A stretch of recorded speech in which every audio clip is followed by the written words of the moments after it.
I was kind of looking through the Village Voice, which had the ads for bars that have music. The one ad that really stood out was the ad for CBGB's. It didn't say, the great, the one, the only. They've played 9 million times. Don't forget to miss them. It said none of that. The club was in the Bowery. I went like, oh, that's strange. I'm going down there and see what the hell that is. I opened up the door and I went, this is great. Because I found a place that's kind of dirty and kind of messy, but really interesting. Everyone in the place, from the owner to the waitresses, to the bartenders, to the celebrities, everyone was just as important as everyone else. Because a cool place has to have a cool bartender. Maureen, she was a big Ramones fan, so she had a Dee Dee haircut. Roberta worked the front door of CBGB's. You'd walk in and she'd be a tough chick.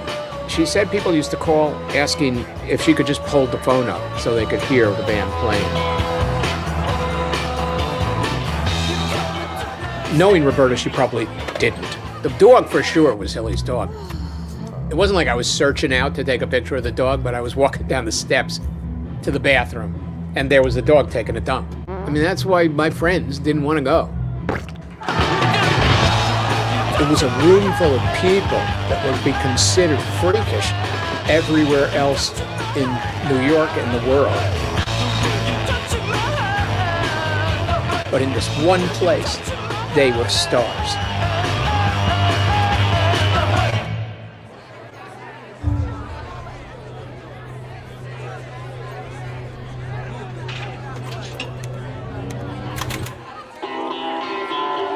I remember one night in particular. I can think of a specific part of the bar that I was sitting in. I was left by myself at that bar, at that spot, thinking about my frustration at not being able to take street pictures by day. I came to this club, I know some people, I like it, but what am I gonna do here? I need to do something with this camera that's around my shoulder. I had kind of a revelation, kind of a like, slap your forehead with your hand moment. Like, I'm gonna take street pictures at night without flash and make all these people look as interesting as a Ramones song sounds. That was the night where everything came clear and I went about figuring out how to do it. The first problem was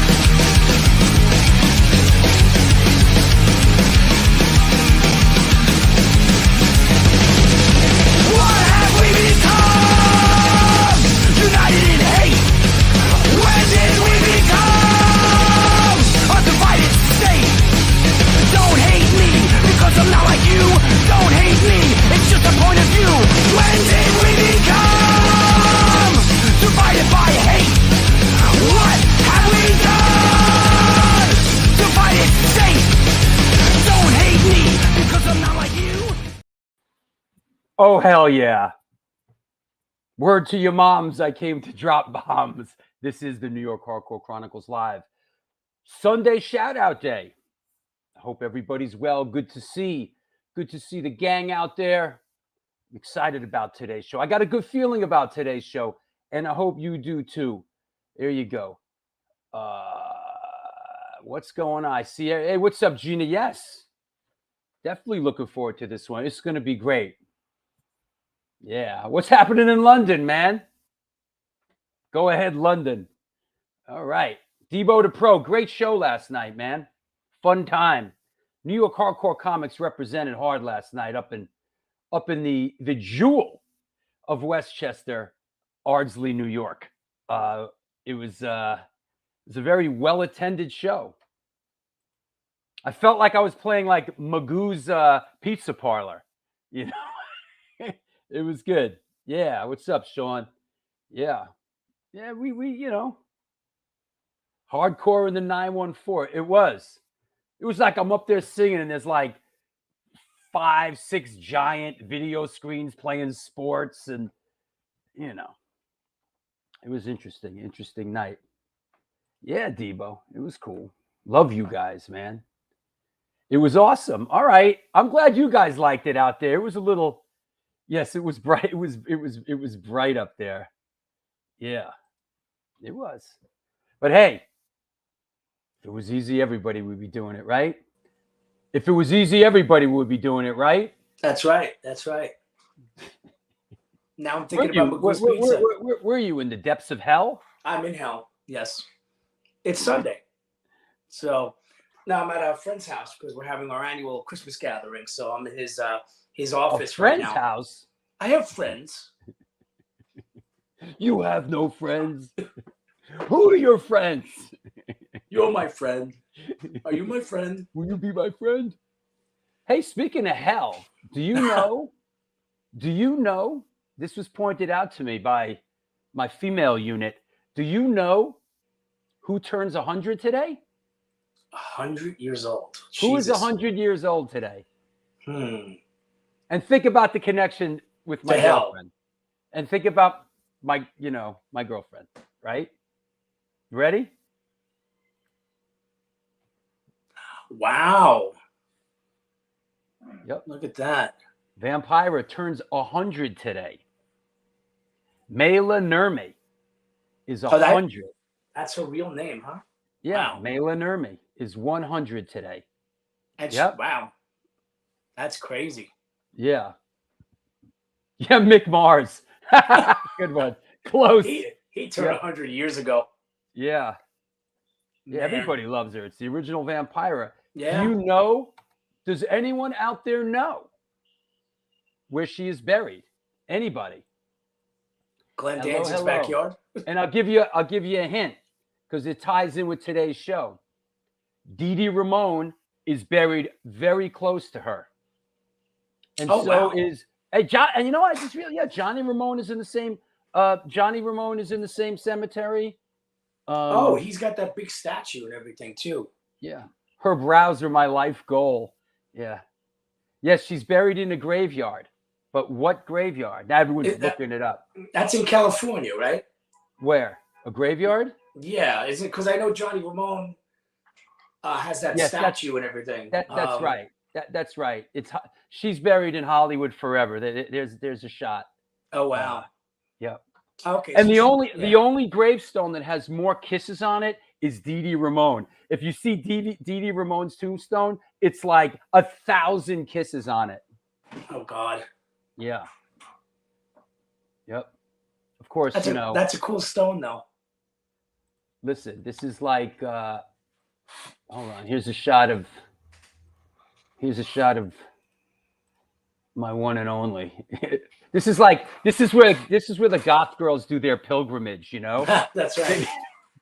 They go take that picture like that, like it's like all the guys with the Hendrix stone, Yo, that's so funny you said that because I was about to say like I'm a rock dude, so I'm like, yo, let's go to fucking Jimi Hendrix's grave, yeah, right? Didn't you just go there with the and I dragged her there too. Oh, that's awesome. Meanwhile, goth girls are like, I want to go to Vampira's grave, I think probably Jim Morrison's grave is probably the most infamous. I mean, yeah, for that kind of stuff. I think they moved. Didn't they have to move the stone because of all the traffic? I think people were defecating on it. Oh God. Yeah. Yeah. So, listen, I'm a hardcore dude. You end up with that's who goth girls like date hardcore dudes. It's like you go I go to the I'll tag along to a hardcore thing and I'll see like a bunch of hardcore dudes like, yo, what's up? Go to that Agnostic Front show next week. Yeah, what's up? Right. And there is an Agnostic Front show next week. Yeah, right. That's right. At the Meadows. Speaking of shows, how was this? This was the other night. I couldn't drive 30 hours out to Long Island, but there we go. There you go. This was Friday, as a matter of fact. The hardcore came out to Long Island, came out to the Stereo Garden in Patchogue, and it was a great bill. It was Life of Agony, Madball, Sworn Enemy, and Kings Never Die. Here's a Madball shot. Looked like a big place. Yeah. Oh no, it's a major venue. It's not as big as the Paramount, but yeah. And that's like pretty much. I see Hoya was playing with. Yeah, it was good to see him. Madball's back together. Yep. But it's funny because Brendan was there too. He was there hanging out in the sidewalking and stuff, and right. It was great. You know, all the bands brought it. You know, and what was very cool is Danny Schuler jumped up with Sworn Enemy and did they did Punishment from I saw that. Biohazard, which is really cool. Yeah, Good I saw to see that. Hoya. Good to see Hoya back, man. It Yeah. just, you know, but it was also Mina's birthday party. So Great venue and sound there. Yes. I played Magoo's Pizza Parlor last night. Fuck, man. Well, you had better food. Yeah, right there. Listen, you got real talk.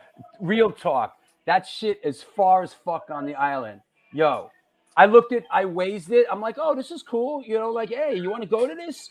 And, you know, homegirl's like, yeah, let's go. And I'm like, I look and I wazed it. It was like 2 hours and 25 minutes from the Upper West Side. I'm like, yeah, I deaded that.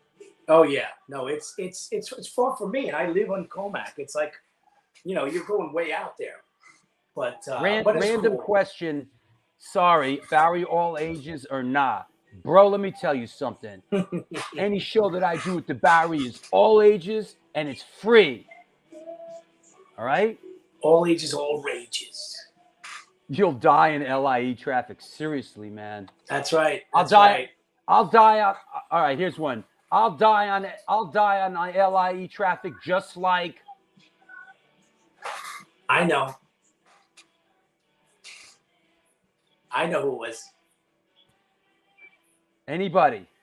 I'll die in LIE traffic just like. MOD wrote a song about it on their first album. Did they? Yep.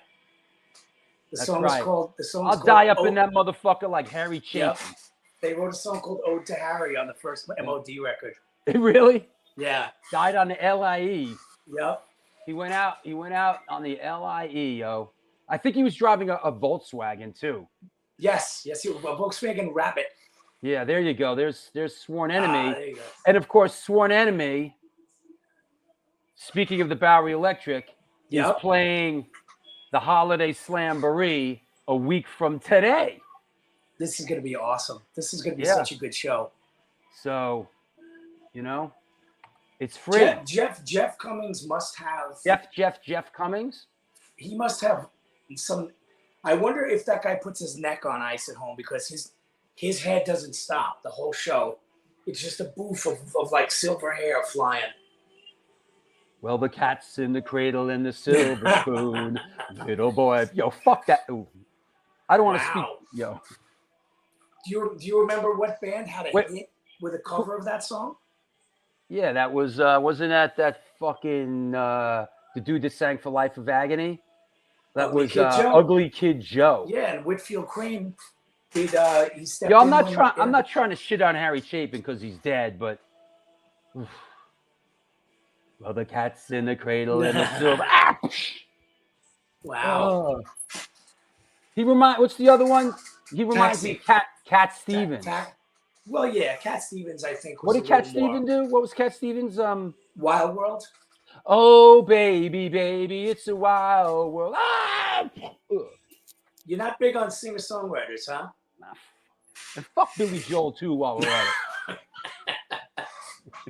You know who played last night, actually, in Patch? Hey, Mei Ling. What's up, Mei Ling? Hope you're well. What's up, May? Yeah. That's funny. You know who played in Patch last night? Steve Hackett.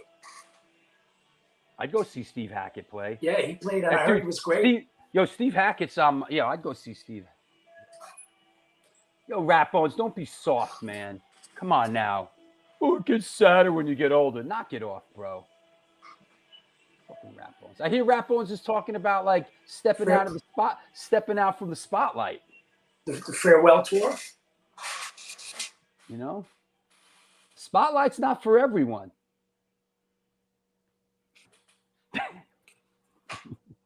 All right. Well, I'm excited. I love when we have the photographers on, and yeah, man, this man's work will speak for itself. So I'm excited to. I'm excited too. We could just sit here and just put photos up and talk about it for 2 hours, and it would be a great show.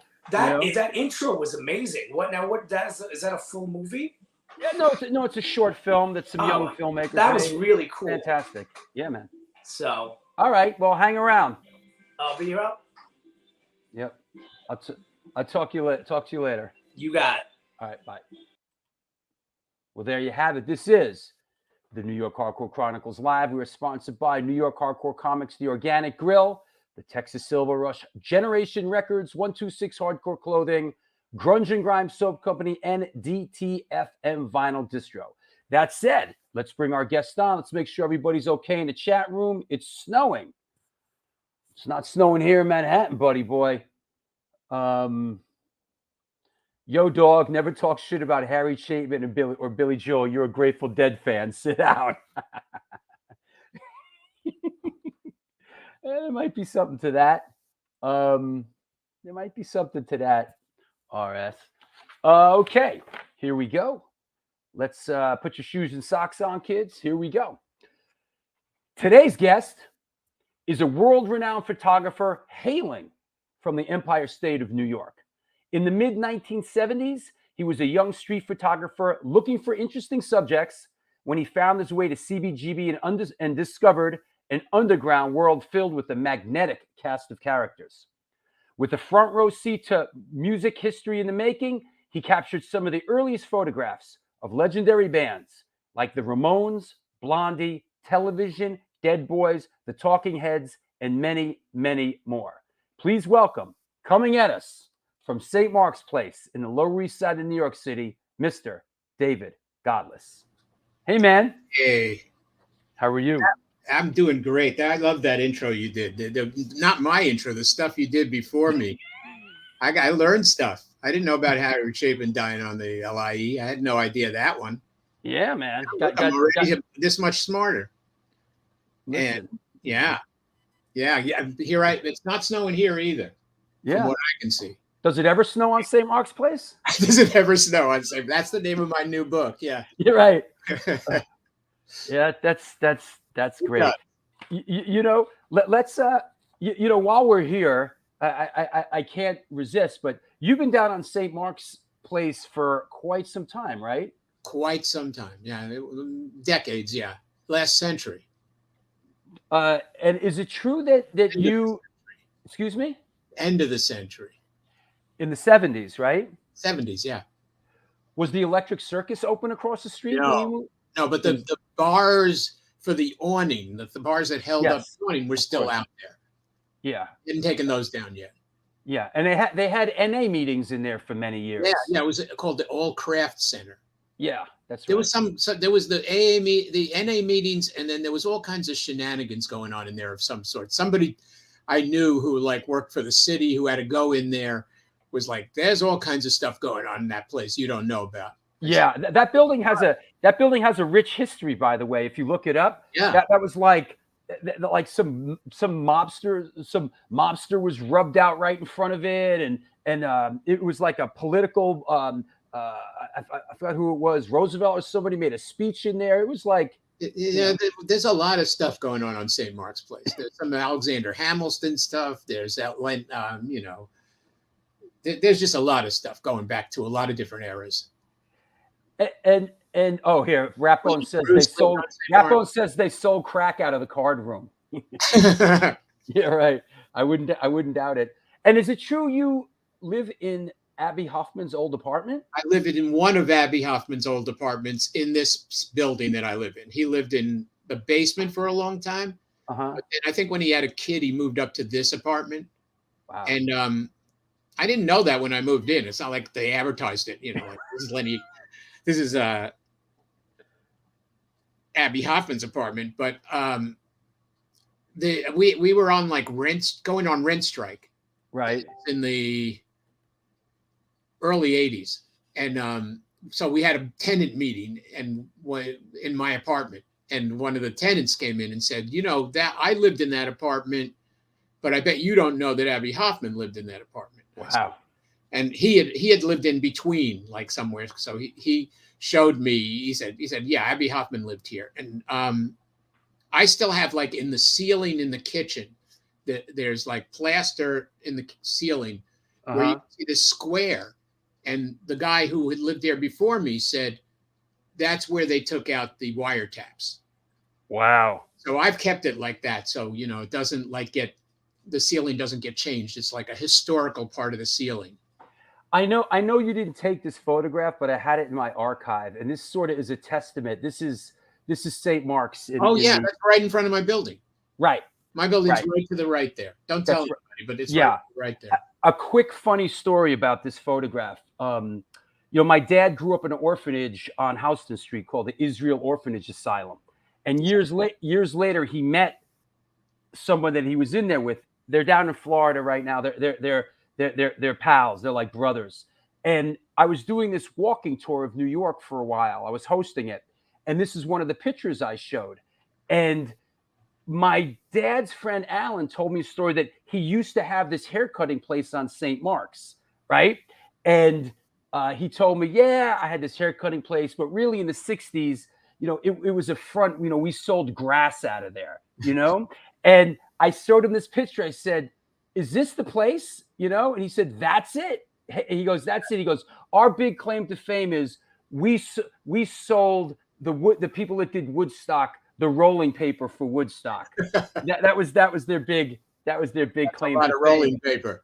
I got to tell you, my dad was in a Hebrew orphanage in New York. Grew up in a Hebrew orphanage in New York as well. Oh wow! He was in the Hebrew Orphan Asylum up on like 135th Street, 137th Street. Wow! So it's probably same kind of situation as your dad.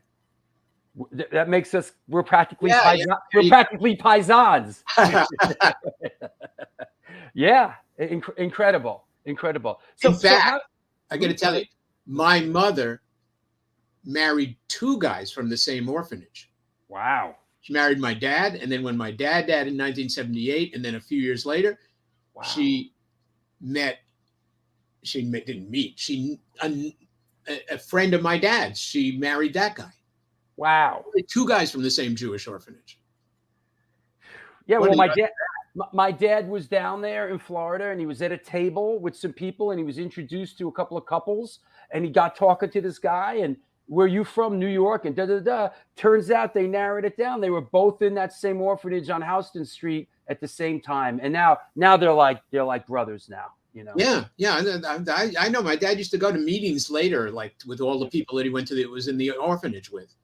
So go ahead. So that said, how did you come up? Did you grow up in an artistic family? How did photography? Yeah, both my parents were musicians. My dad went from that orphanage to Juilliard. Wow. Go figure that out, right? I don't know exactly how that happened, but yeah, well, he learned his instrument in the orphanage because he was in the orphanage band, mm-hmm. and then he went to Juilliard, and then he went to the Philadelphia Orchestra. Wow. And my mother also went to Juilliard. What was his instrument? Every brass instrument: trumpet, trombone, French horn, baritone, tuba, you know, all those.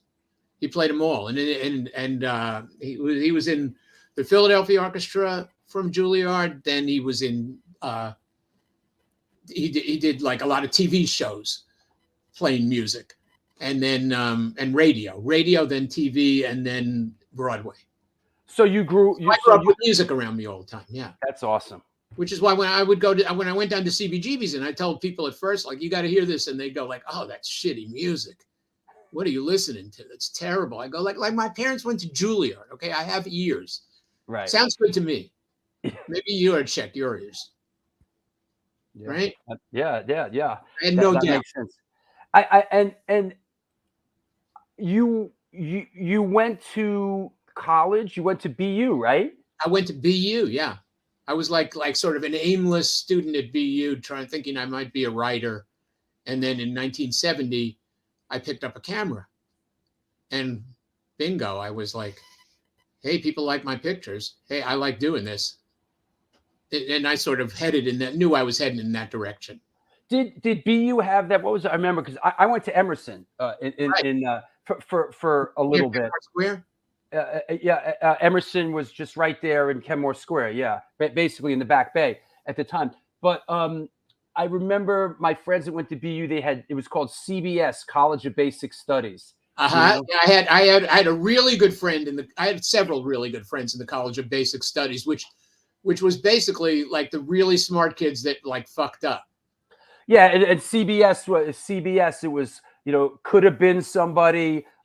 Coloring book school. Everybody who went to CBS became somebody because they were the fuck ups that didn't get good enough grades in school. But BU said, "We'll take you in and then we'll watch you and see if you're okay."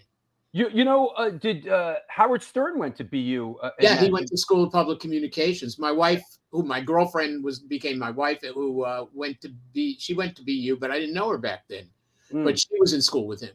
Wow. She was a little younger than me. He's a little younger than me. And but I remember Aerosmith playing out on the street in front of BU. Oh wow. Yeah, but I took a photo course there, but I had to sort of sneak in because it was like only journalism photo, and I didn't have the credentials. And the guy was like, what do you're not supposed to be here. I said, well, please keep me. This is what I need to learn how to go in the darkroom and develop film.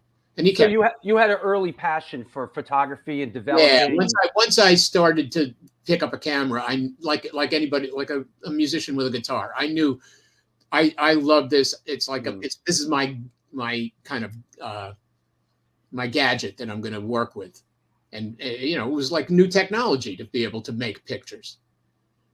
Well, right?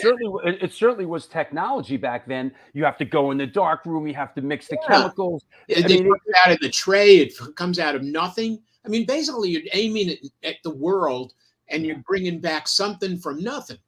It's with music. You're making something out of nothing. Yeah. Right. I mean, it's sounds. Where are they? So visual. Even though I had the parents that had the music background, it got my eyes ready for the visual background. Yeah, that makes sense. Plus, I'd always been looking at album covers and pictures. And then when I picked up a camera, I started to go like, oh, there's a world of photography. You mean there's an actual photography world where they make photo books and there are photographers. And then I saw the movie Blow Up, and that was the big one. I saw the movie Blow Up, and I was like, wow, look at that. David Hemmings, and he's running around with, taking pictures everywhere, like his fashion pictures. He's taking, pictures in with workers, and I'm like, and there's a mystery involved, and I was like, oh, that looks interesting. And the Yardbirds were in that film, right? Yeah, right. I mean, that's a great film. Like sort of the path that I ended up going on, right? I ended up in the rock club when I was really looking for the museum.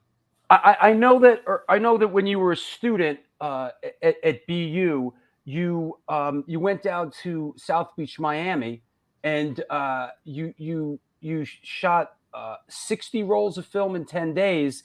And I guess you revisited this later and put out this book. Is that safe to say? Yeah, I mean, I would say something like that. I was already at a school called ImageWorks, actually, because I'd finished BU.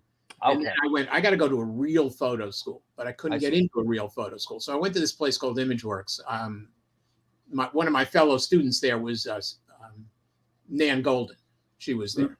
So around the same time, 1973. And during a break, I went down to Miami Beach to see my grandparents. And then I had the camera, and I sort of had a sense. I'd already seen the Diane Arbus show at the Museum of Modern Art, so I'd seen her pictures. And I had a sense that maybe I'll get something out of this. And those are the pictures I took. And I sort of held on to them.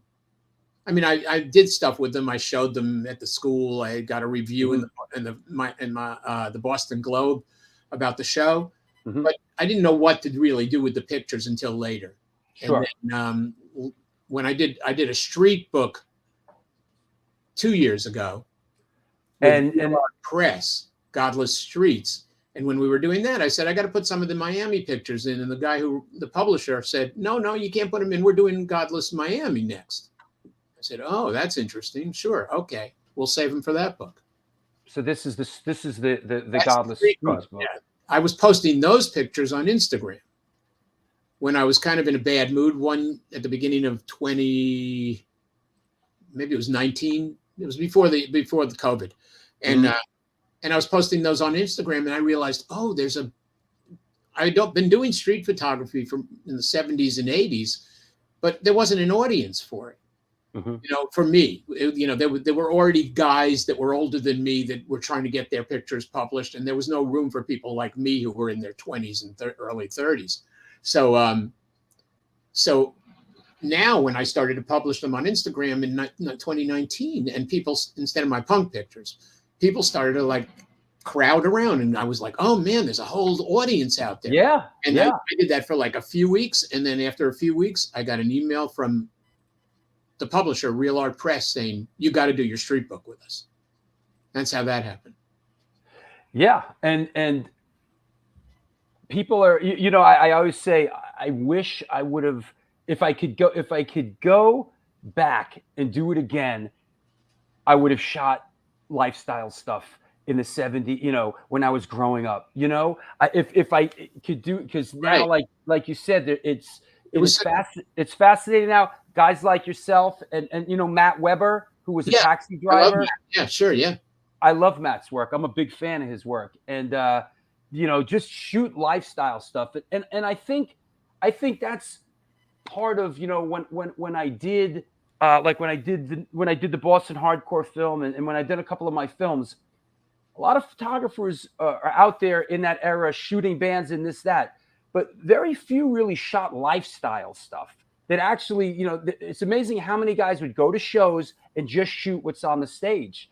And the lifestyle, the community and the culture was such a big part of it. Yeah. Yeah. See, when I went to CB's after shooting on the street, because I came to New York to shoot on the street, then I sort of went like, I got to go find some place to meet people and hang out and hear music. Yeah. And I ended up at CB's. And then when I sat in CB's, I wasn't there to take pictures. I was sort of there to just have a drink and hear music and hang out with people. And then I went, wow, this place looks really interesting. I think maybe I should be taking pictures of it. I mean, I had my camera with me because I took it everywhere, but then I wasn't shooting in the street. So I said, if I can figure out how to shoot at night, if I can just figure out, because I've been looking at pictures of Versailles pictures, the photographer from France from the 1930s. And I'd seen these really cool pictures he took of prostitutes and the whole scene in Paris at night in the 1920s. And I went, I bet if I could figure out how to shoot at night, because I didn't have digital cameras and didn't have 60,000 ASA, I had to take my Tri-X and figure out how to make it work. I figured it out. And once I figured it out, I said, I'm going to document this place. But like you said, photographing not just the bands on stage.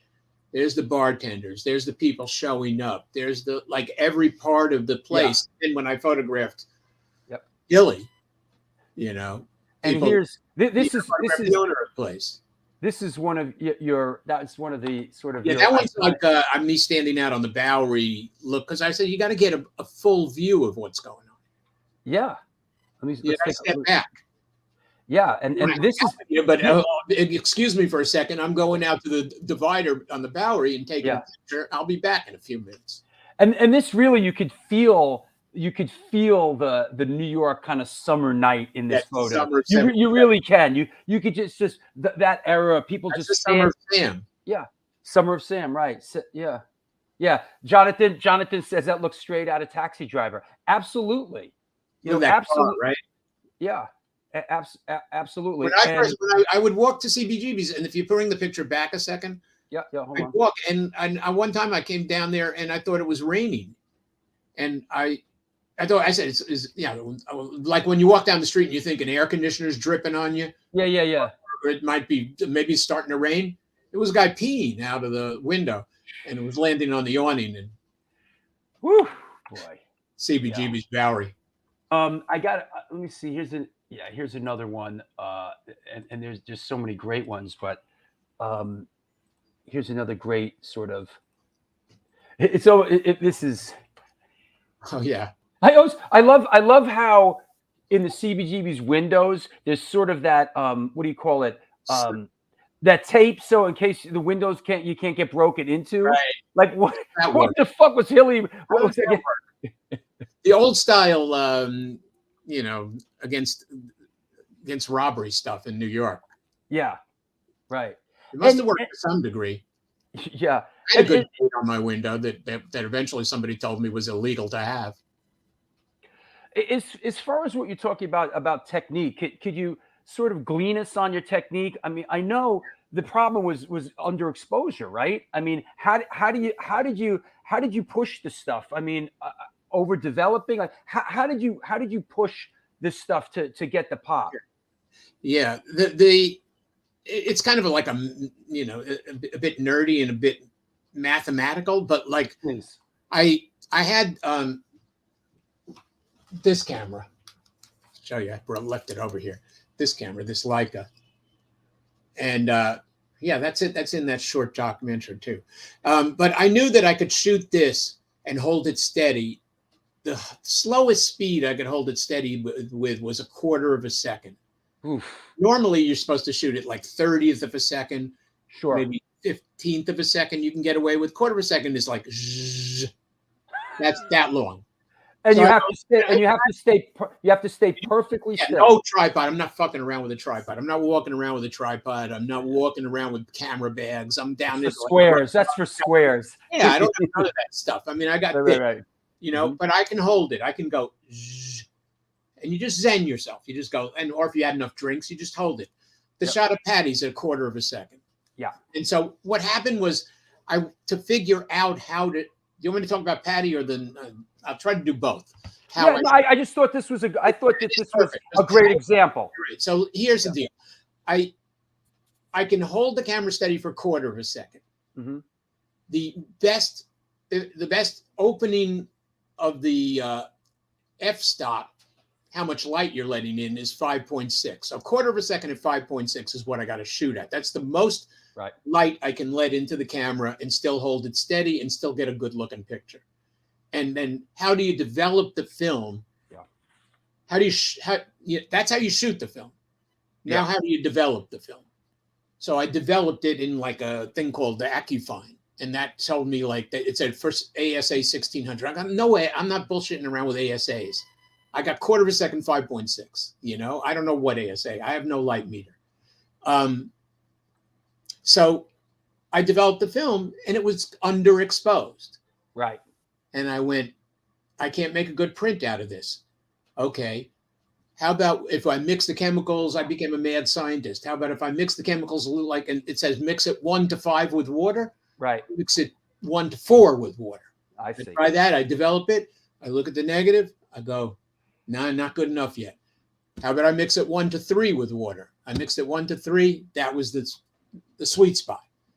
I mix the chemical 1 to 3. I shoot it 1/4 of a second at 5.6, and the picture puts enough on the negative for me to go in the darkroom and make a good print. I'm trying to find another nice example. But the Patty one, it was kind of. Okay, go ahead. I'm sorry. Yeah, you. I sort of have this one here. Really speaks volumes, and I think about the technique as well. Oh. Yeah, I mean, this is a sort of the quintessential what we're talking about. I mean, I just love the flares in the lens. This is a beautiful shot. Could you set the table here and give us the background of this? I come walking out the door of CBGB's for whatever reason, for a break, and they're standing in the car just like that. Like I go, it's almost like they're waiting to have their picture taken. Maybe a photographer will come out and take our picture if we set ourselves up just perfect. But they're not doing that. They're just sitting on that car, hanging out. It's the no wave scene, which happened around 1978. No way. And so I come out and I just go like, don't move. But part of the no wave scene was like, they're not going to move. Anyway, I didn't have to really tell them. And if you go sort of left to right, the problem was that the guy on the left, nobody knew his name. So when the picture got published, the first time New York rocker, it went unidentified, Christian Hoffman, Diego Cortez. Christian was in the Mumps. Diego and Anya Phillips started the Mud Club. That's right. A year later. Sure. Lydia Lunch sitting on the car, James Chance next to her. Wow. Sclavunas, who ended up in Nick Cave and the Bad Seeds, but was in Teenage Jesus and the Jerks at the time, along with Bradley Field next to him. And then I'm forgetting the girl's name on the right. Maybe somebody can remember for me. Wow. But so everybody was like somebody. in that scene, except for the guy on the left. So every time the picture got published, it because he was on the left and identified blah blah blah blah blah. And I didn't want to cut him off because then you fuck up the picture. Sure. And then somebody told me, a friend of mine said, I think that guy on the left is a friend of Thurston Moore's. And so I went down to CBGB's one night when they were down there, Sonic Youth, and I asked Thurston, I said, do you know that picture of mine with the punks on the car? He said, yeah, I know that picture. That's my friend on the left. I said, oh, it is your friend. And he said, yeah, well, he and I used to go, we went to high school together in Connecticut, and we used to come down to CBGB's together. But the only thing is I should be in that picture, not him, because he hated all those bands. And they said, but if you look in the back behind, I'm drawing a blank on his name. Harry, I think is his name. And behind him in the back is Thurston Moore's Volkswagen. Oh, wow. Thurston said, my Volkswagen's in the picture, and I'm probably standing next to you. Right. When you're taking it. But my friend, shouldn't have been in the picture. It should have been me. Wow. That's But great. yeah, and then in the background, that hardware store is now Think Coffee. Yeah. Yeah. The Sunoco over there was like The Billy Joel video was filmed in that Sunoco. Yeah, right. Billy Joel, who we don't like, was filmed that stupid Uptown Girl. That's right. My wife used to do the imitation of Christine Brinkley pulls into that. She pulls into the gas station. Yeah, that was over there. Yeah, gotta pull the Billy Joel card, don't you? Yeah, you got to pull. He shows So, up. real funny, real quick. A year or two ago, we were doing the show, and I was carrying on about Billy Joel. Show ends. I get into the next morning. We get into the car. We go out to the Hamptons to visit a friend of ours. Right. We pull into town. We park the car. I walk around the corner. I almost bump right into Billy Joel. I'm like, oh shit, Billy Joel. Yeah, he did one of his videos across the street here. Yo, I forget that one. That was the death knell right there. The that Dom was building. The one we were talking about before, the Dom building. I know. Really, one day I'm like, what the hell's going on? The song's called "It's a Matter of Heart," I think. Yeah, that called. one. Yeah. He filmed and he tried to like make it like it's his neighborhood and like these are my people and I'm so sweet and so edgy. He's so easy to hate. It was fucked up. Is there a moment when you go in the supermarket you don't hear a Billy Joel song? Thank God there's now Blondie playing in the supermarket. I tagged. Where's the Ramones? I tagged the Ramones photo. It was one of my. So, where the hell is that one? Hold on. I tagged this, and I know. I believe this is. I don't think this is at night, but I tagged this photo. Really spoke to me. I love this shot, man. Oh yeah, that literally, I was looking out my window from high atop St. Mark's, as you say, and I went, "Fuck, the Ramones are across the street," and they were getting ready to film. We want the airwaves video, right? I guess that's what they were doing. I said to them, I'm going downstairs. I go downstairs across the street. And the Ramones are so ragtag. They've got a video director, but they don't have a photographer on the set. Right. So I said, like, okay, I got to get some pictures while you're filming because they had no pictures of the video. And that's when I shot. I shot these. This is right on St. Mark's. Is this? This is where the movie theater, the side movie theater. Right. Where the old St. Mark's cinema? St. Mark's Cinema, yeah. St. Mark's Cinema was, yeah. Yeah, and that was all band posters all the time, up and down. And so they spray painted "We Want the Airwaves" on there. They filmed, and I got a really good shot of Joey separately. I took him and posed him. I have that. Yeah, I have that. I love this photo. I love the sense of movement in it as well. I really because they were walking them towards the camera. Yeah. The video camera's to the right of me. Yep. But they had nobody to shoot on the set. So I said, I'm coming out and taking some good pictures of the Ramones while you're doing your video. I'm assuming this is the Joey photo you referenced. Yes. Yeah. Yeah. And just as a personal note to some of the people out there that I love the A7 flyers on the right there to because the A7 is the birthplace of New York hardcore. And I love that there's a just in trouble playing the A7 there. But, yeah. Yeah. Yeah. There's a lot of people the people are always telling me that's my band, you know. Yeah. Yeah. Look at that. The Savoy. Remember the Savoy? It was an old Broadway theater. Yeah. You got Toots and the Maytals up there. There's a lot of good stuff going on there. Yeah. Absolutely. That was from when St. Mark's was the center of the universe for a while. Sure. Absolutely. Yeah. Absolutely. You know, one thing that I did love, you know, being that I'm a big this You got band. Billy Joel fans over here. Yeah, believe me, they'll carry on for a while. They'll settle down. I'm a big Clash fan, man, and this was the infamous Palladium shows. Yeah, it was the same show that the cover of London Calling was. That what's her name? Shot that Penny. Yeah, she definitely got the better pictures than me, but I got a few good ones. Yeah, it was 2 shows. There were 2 shows. They played 2 nights in a row. Yeah, I went to both of them. You see, there's that one, and there's 1979. 79. Yeah. Yeah, I ran into who's the bassist, the Clash bassist, Paul Simonon. Paul Simonon. I ran into him a few years ago, and I was like, it was funny because he said, I said that Penny Smith picture of you on the cover. I said I got some pictures of that show, but she got the really good ones. And he goes, yeah, but I was. He told me he was really embarrassed to be on the cover because it wasn't a band photo. Right. He like felt he was hogging up the stage Sure. to be on the cover of that record. Yeah, I could see that. Dude, yeah. That's the kind of band they were, you know. Yeah. This is one that's turned up a bunch and is kind of go down in folklore is the infamous Dick Manitoba. Folklore. Yeah. Yeah. Because that one was one of my earlier pictures there, and I think he's going to do some kind of talk in December. Yes. The end of December, right? Yes. And I think he's going to talk about this picture. Yeah. So I think it's at Jesse's place, right? I think it's at Jesse's place, the Bowery Electric. I think so. Yeah. Yeah. I just heard about it. But when I first went down to CBGB's, I came home one night and and the next day I got a phone call, and it was like, did you lose your wallet at CBGB's last night? I was like, wait, let me go check.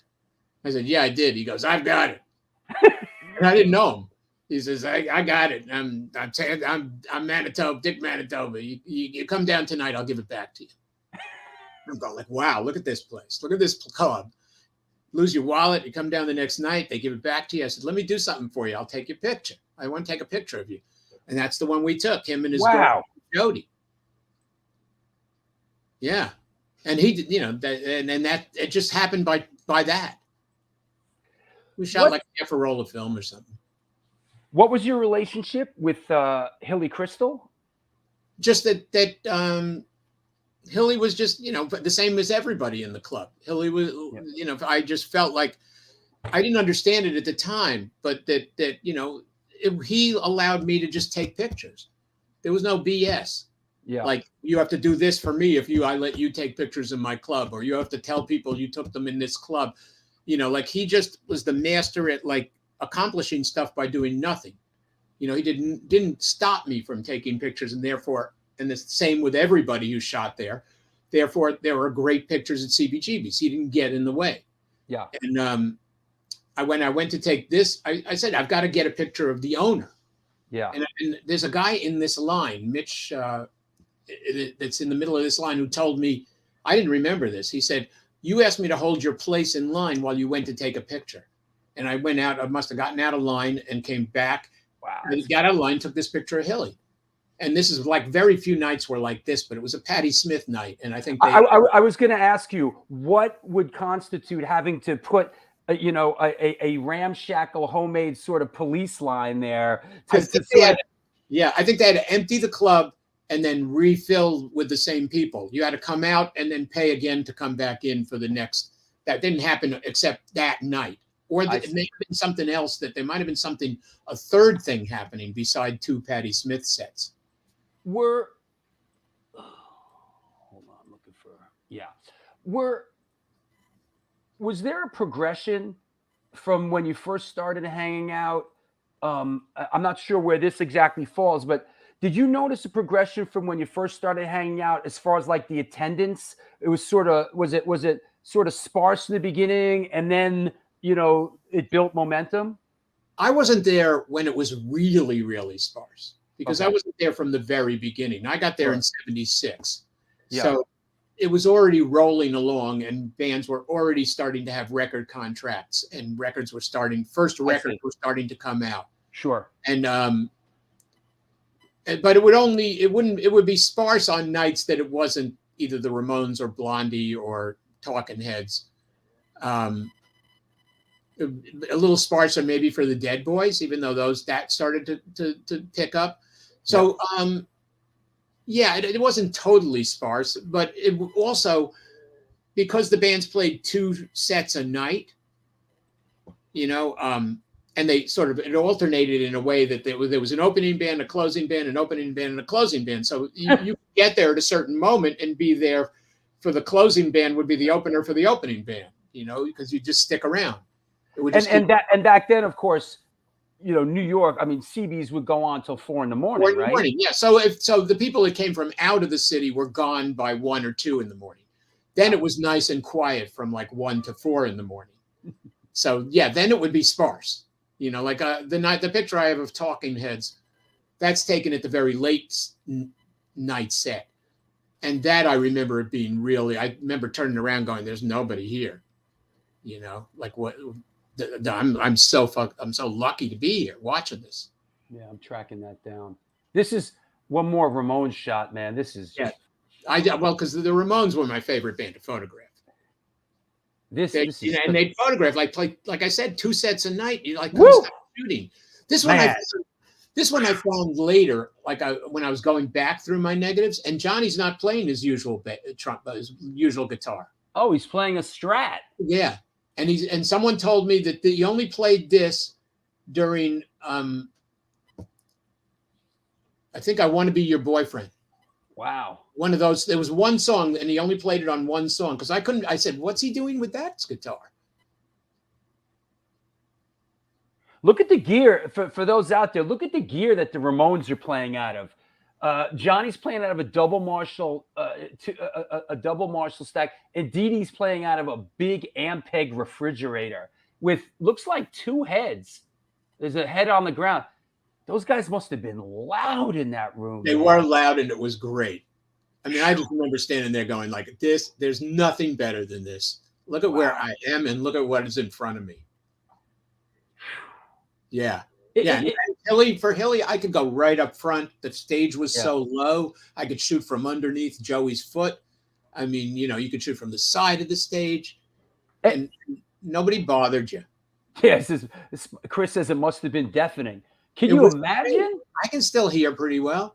Right. Yeah, everyone's going that Ampeg. That we call that the refrigerator, man. That thing's a widowmaker, man. That thing is as heavy as a refrigerator. It takes that thing's a fucking monster, man.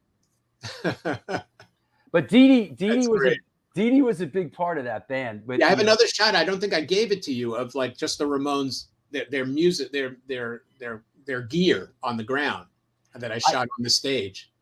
I couldn't help but notice this one here, right? Is that Gruen up front? In the middle? No, over here on the left. Yeah, on the left there. That is, there's these 2 guys, Dennis and Lois. There's a movie about them. Dennis and Lois. Dennis holding the camera and Lois with the Ramones shirt on. Okay, I'm talking about the person next to the person with the Ramones shirt with the mustache who's looking up. I guess behind. No, the guy with the camera. No, the one on the other side of the girl with the Ramones shirt. Oh, yeah, on the left of the girl with the Ramones shirt. Yeah, on the left. That's Dennis. Dennis isn't the guy with the mustache. Okay. No, Dennis is the guy with the camera that you think might be Gruen. Got it. And then Dennis and Lois, you can see a good documentary about them. They would sell Ramones shirts. They were like the people that would sell Ramones shirts for Arturo. Got it. After shows or going around the country. And then they're legendary for all kinds of other stuff. It's worth renting that documentary about them. They're a very strange pair, still around. And right? but Gruen, you know, I love Bob, but like people would mistake me for Bob all the time because like the Jewish guy with curly hair, Of course. and a camera. If you're a Jewish guy with curly hair and a camera, like people would get really drunk and start talking to me, like telling Talk to the guy with the Jew fro and the camera. He knows. they think they're talking to Bob. Like Right, they know him. They met him in England, and now they're back in CBGBs. And I'd like have to hand the messages over. Bob, this guy was speaking to me, but I couldn't keep him quiet. I'm going to tell him I'll just pass the word on to you. It still happens. I still get mistaken for Bob, like if not once a day. You know, if I go to like a concert or anything, people go like Bob. I'm like, no, I'm not Bob. But you know, I did the New York Film Festival, and Paul Schrader. Yeah, I saw that picture you sent me. Yeah. Paul Schrader comes up to me, goes, "Are you that guy, or do you just look like him?" I said, "I'm both." Yeah, right. Yeah, absolutely. Was in that environment when you were sort of in there? There was you. There was Gruen. Was there any sort of friendly competitiveness or what other and were there any other sort of photographers in the peripherals? There were probably like 6 of us. Roberta Bailey, of course, even though she was working the front desk at the time, but she was like also the photographer. Sure. So Roberta, Bob, Stephanie Chernikovsky, me, Yvette Roberts, ooh, good one, Marsha Resnick. We were all sort of like Marsha, right? Of course. Territory, right. And nobody got in each other's way. It was really amazing to me. You know, there were a few who got in our way, but I won't mention them. But we were the ones that got along, and we're still friends. That's great. We all got like, because you go like, you know what?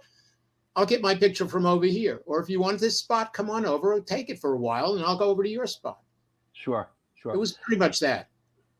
One band that, and you were kind enough to let us use some of your photos when I directed the Who the Fuck Is That Guy, the Fabulous Journey of Mike Lago.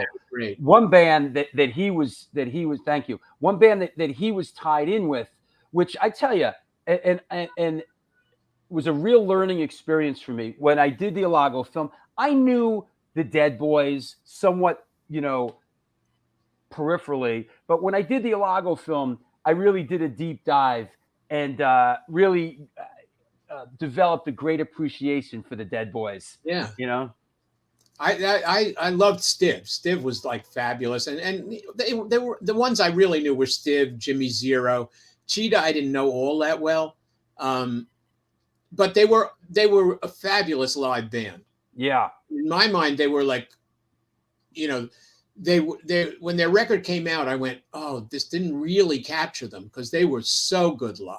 They were like real, you know, like Stiv would do his Iggy thing, and like, you know, they were always great live. They did great cover songs. They did great their own songs, and they filled a gap when all the other bands were sort of leaving and touring, and gotten record contracts, and so yeah, this one is, you know, I because CBGBs, you could walk behind the stage to the side of the stage and get really cool shots looking that way. I think that's that guy Ron Swenson doing the video.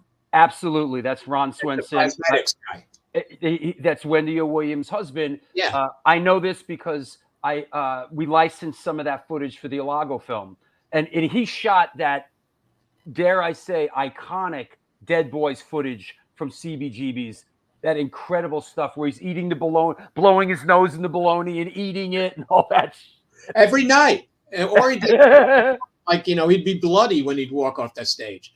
But the guys, that little thing that you showed, the illustrated documentary, the animated documentary those guys did on me, the Kloster brothers, they researched, they figured out, they found that Dead Boys footage, and they did a reverse thing where they went, if this guy's shooting while he's shooting, you know, if he's on the front of the stage and Godlis is in the back of the stage, Godlis must be in the back of the shot. And they found the shot. Wow. That he was shooting. They found me back there. I did the same thing in the Alago film. There's footage. We licensed some of the footage, and you see Alago right in the front. Right. And what I did was, in post-production, we basically sort of darkened everything except Alago, who was dancing around in the front row while Alago's voiceover is over it. It's a really nice That's moment cool. of the film. Yeah, they did something with it, the Kloster brothers, for a promo for the film with me. Yeah. They went and they sent me. They said, Godlis, look, we found you. Yeah. But I photographed the Dead Boys were as much fun to photograph. Not quite as much fun as the Ramones, but they were pretty close because Stiv was so animated. Yeah, they seem like in their heyday they were really intense. I want to take a sponsor break and come back, and we're gonna and we'll address this right here. Michael LaRouche asked, "Ever see the Cramps?" so we'll address that. Yes, and we have some great pictures to show it. We'll address that, and we'll talk some more. So give me about 5 minutes. Let me do some sponsor stuff. I'll see you in a bit. Sounds good. Well, there you have it. This is the New York Hardcore Chronicles live. Our guest today is the photographer David Godlis on this Shout Out Sunday. I hope everybody's doing well. This is a great show. Excited about this and honored to have him on the show. Little word for our sponsors, our beloved sponsors, and we'll get right back at it.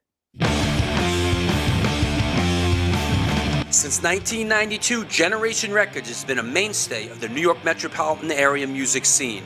Today, they offer a diverse selection of new and used rock, jazz, indie, hip-hop, punk, hardcore, metal, blues, soundtrack, and reggae LPs, as well as t-shirts, posters, and other merchandise.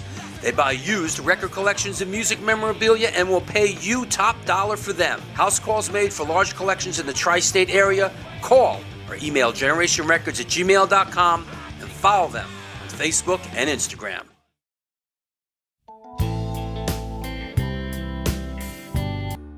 Hey guys, Vlad from Organic Grill. As you can see, we're in new location on West 3rd Street, right by Blue Note and Comedy Central.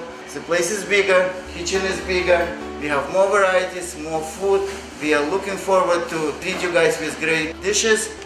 All Hardcore Chronicles, welcome to Organic Grill. We are going to serve all the events as we usually do, and we are happy to see you guys.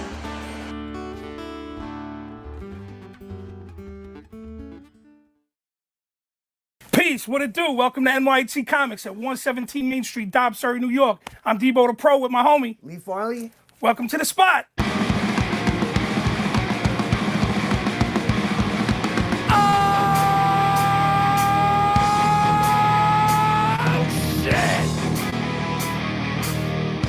Specializing in yesterday's and today's comic books, rare CGCs, toys, collectibles. Got skateboards, old school tapes, Magic the Gathering, Warhammer. Video games, original art pieces by your favorite New York City and worldwide artists.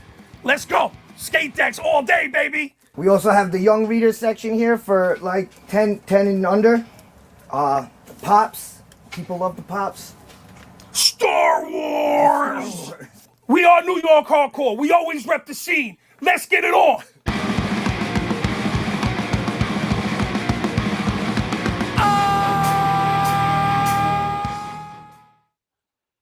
And we're back. This is the New York Hardcore Chronicles Live. Big shout out to New York Hardcore Comics, our original sponsor for this show. They quarterbacked the show at the Sawmill Tavern last night. Great show. Love New York Hardcore Comics. Could not be doing this show without them. Could not be doing this show without our Patreon people. And thanks to everybody that's jumped on board and that supports the show. Don't just be a taker. You too can be a giver. There's a Patreon page there. There's a $2 tier, a $5 tier, a $10 tier. Please get on the bus. Get on the bus. The bus came by and I got on. That's when it all began. I want to shout out a couple new patrons. Anthony Mio, original Biohazard drummer. It's Courtney's Fellowship of Oddballs. Mike Reed and Susan Anton. Thank you so much. Please support. There you go. You love these sponsor commercials. Well, good. I'm glad. After doing them for for pretty much 2 years. I finally did the commercial so I could actually stand up, stretch out a little bit. So it's great. Well, thank you. It is a great show. So yeah, there's a Patreon page. Also, if you have any questions for our guest, Mr. David Godlis, there is a super chat feature. Don't be scared. Contribute to the show, please. The holidays are coming up too. The holidays are coming up. Please contribute to the show. That's all I could say. I don't want to be up. I don't want to be up here, hustling and shucking and jiving. But it's your support that makes the show happen. Also, I gotta shout out Will E. Ramone from the Car Bomb Parade. I saw him last night at the show. He told me he has seen every show we've ever done, every single show. He's seen them live, and that's pretty incredible. So thank you, and anybody else out there that has been that solid. Speaking of the show and what's coming up, here we go. Let's real quick talk about this Wednesday. I will be down in Florida. I'm actually heading down to Florida tomorrow. I got to see Arnie. Arnie's having a hard go at it, and we're moving Arnie to a nursing type facility. He can't go home. He can't be by himself. So I'll be doing the show on Wednesday with Frank White and Alan Tecchio. They got their Jersey Metal book from down in Florida. Wednesday, December 21st, Matt from Bold and Crippled Youth. We got the holiday show. This is Christmas Day. We're going to have a lot of guests coming through the show. Perhaps you never know who might come through. That's Christmas Day. Listen, man, if you think you're alone, you are not alone, because you have us, and we will be here, and we look forward to seeing you. Sunday, January 1st, I used to manage him back in the day. Some real thumpers. Fury of 5 will be on the show. So get your shoes and socks on for that one. Old school DC hardcore represent Rob Moss from Artificial Peace and Government Issue on Wednesday, January 4th. Paul Rossier. I will be co-hosting this show with Joel Ghostin. He was in the Screamers. He played with Nina Hagen and Twisted Roots. That's January 11th. Come on now. Speaking of hard thumpers, John LaFada, Neglect, Madball, Mind Over Matter, Death Cycle, The Great Lie on January 15th. And from Death Before Dishonor, Brian Harris will be on Sunday, January 22nd. So all this and more, to quote the Dead Boys. Listen, yo, don't worry, you're not alone, bro. Come on, we'll be here. We'll all be here. It's going to be that kind of a party. That said, let me see. Everybody okay? Thanks. I appreciate it. My dad's having a hard go at it. He went in for, kind of like a routine hip replacement, and he's never got home. He's almost 90 years old, and it just sort of went bad. And now, he realizes he can't be home alone. So we're putting him into a cool place, and we're putting him down there. We're going to move him in on Thursday of next week. So is that right? Rat Bones has some great stuff for the Christmas show. And I hear this is Rat Bones' farewell, which is probably, temporary, but, Rat Bones is stepping out of the spotlight a little bit. He's raising his son, and, listen, heavy is the crown, Rat Bones. Remember that one? Heavy is the crown, brother. That said, let's bring our guest back on, and Mr. David Godlis. Hey, man. Hey. Hey. And we're back. Let me see. I like the let me grab this stuff. Yeah. So I like the question, have you ever worked with the Cramps? And yeah, you have. As a matter of fact, sort of this is when I think of the Cramps, I think of this is sort of the the classic lineup of the Cramps, you know? Yeah. Yeah, this is well, it was the lineup when I was seeing them at CBGB's in 77. Wow. And I think I'd seen them actually before that. I'd seen them with Miriam as the drummer. Oh, Miriam, wow. yeah, because I have pictures of Miriam playing drums with them. And then it became this with Nick and Brian. And I think they asked me to do pictures of them I did a session. Mm-hmm. And I'm not even sure how. This was like in around December of 77. And I don't remember who put them on to me. And it might have been Alex Chilton, because by then I'd already known Alex, and I'd done and he was probably working with them, and I'd done Alex's picture out on the Bowery. And right. And we did a session in December 77. And those were like walking around on the Bowery, and I think on Bond Street we might have been walking on Bond Street. They had a practice space down below Stephanie Chernikovsky's apartment on Bowery. Is that this session? Yeah. Okay. I did these, and then where their practice loft was in the basement, we did the other shot that you showed. Mm-hmm. I brought like a little light bulb, and I lit them up by a light bulb. These we just did lit up by the street lamps. I love it, and I love the flare. I love the flare coming around, Lux's shoulder, man. That's awesome. Oh yeah, that's just because the street lights would sort of blow out by the way I was pushing the film. Sure. And then the one down in the loft that you showed before, that Lux wanted something that looked like the early Rolling Stones covers. Ah, wow. And I said, well, I'll bring a bulb and see what we can do. I didn't have equipment to do anything fancy. Let's look at that again. Yeah, that harkens back to that. Yeah. Was that Between the Buttons or Rolling? I forgot. No, earlier than that. Like Out of Our Heads. Out of our heads. Right. Those covers, sure. where it was just the faces that like that, and sure. So I just lit. There's just basically a bulb over here, and we're sitting in their loft in the basement underneath the ground of Bowery, across from CBGB's. Right. And then years later, maybe like 10 years later, I was going through my filing cabinet, and I found 2 rolls of film that I'd shot of them that I didn't even realize I had. Wow. I developed it and put it away someplace, but it got lost. And so I always thought I had these few rolls that I'd shot, and then all of a sudden there were 2 more rolls of Cramps shot that I'd found like 10 years later. That was bonus Cramps material.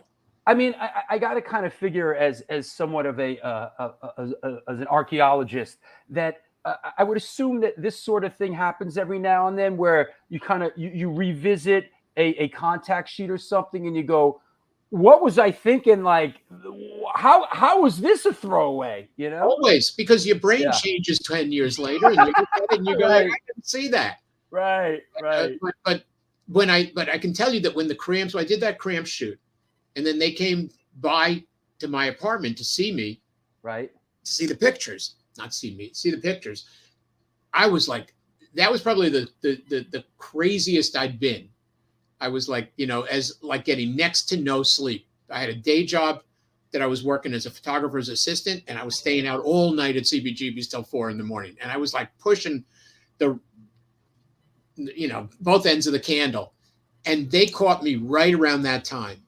And they came over to look at the pictures, and I thought the Cramps, I think they thought I was crazy. And I went, if the Cramps are thinking you're crazy, it's time to fucking straighten up a little bit. You need to get some sleep. If the Cramps think you're crazy, they think you're incomprehensible.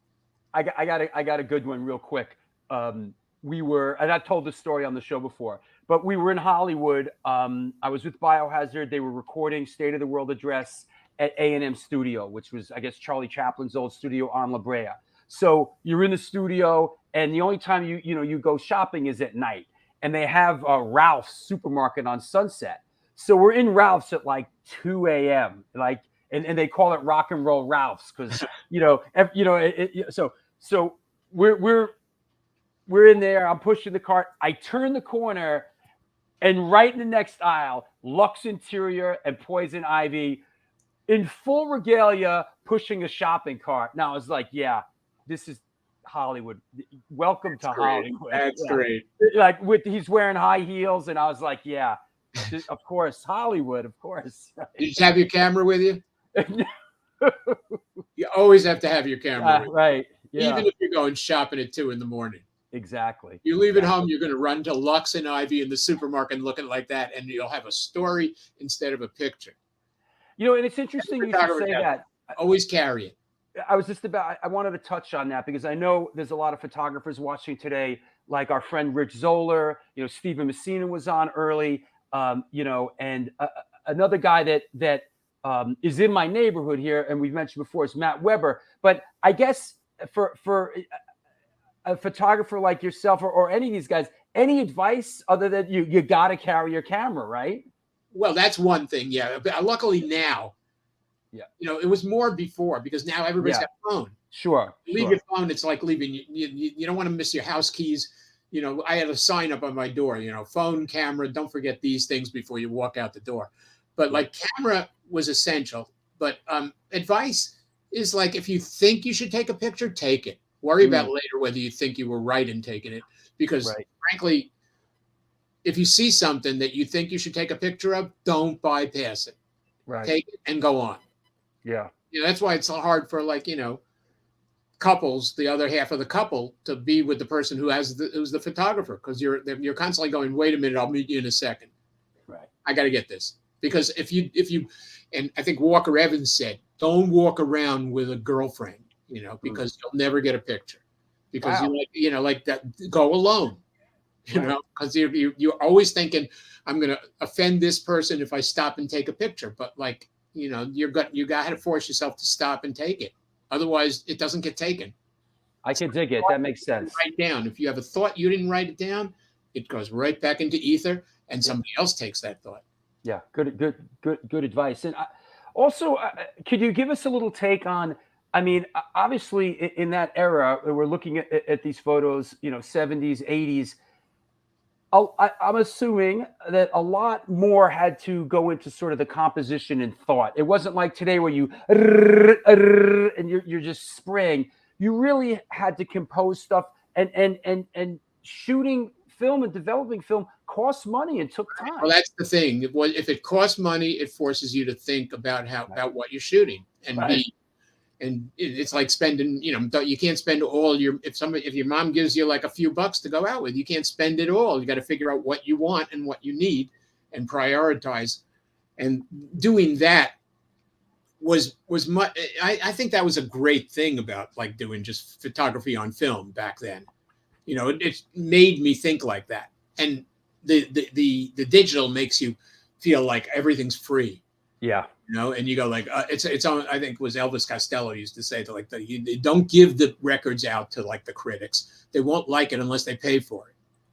It's like, and if you have to, wow, that's pretty poignant. With your photographs when you're taking them. And I'm not good at it. Sometimes I get carried away by digital and I go oh, what am I doing shooting all these pictures? Yeah. But I think it's much more better to, focus is a strange word because it's always, a photography word, but, sure. Focus on what you're shooting. Don't overshoot, let go of what when you think you got it and get going. And the next thing. And also don't waste your time overthinking it. Overthinking it is the worst thing you can do in photography. If you think that there's a picture, take it.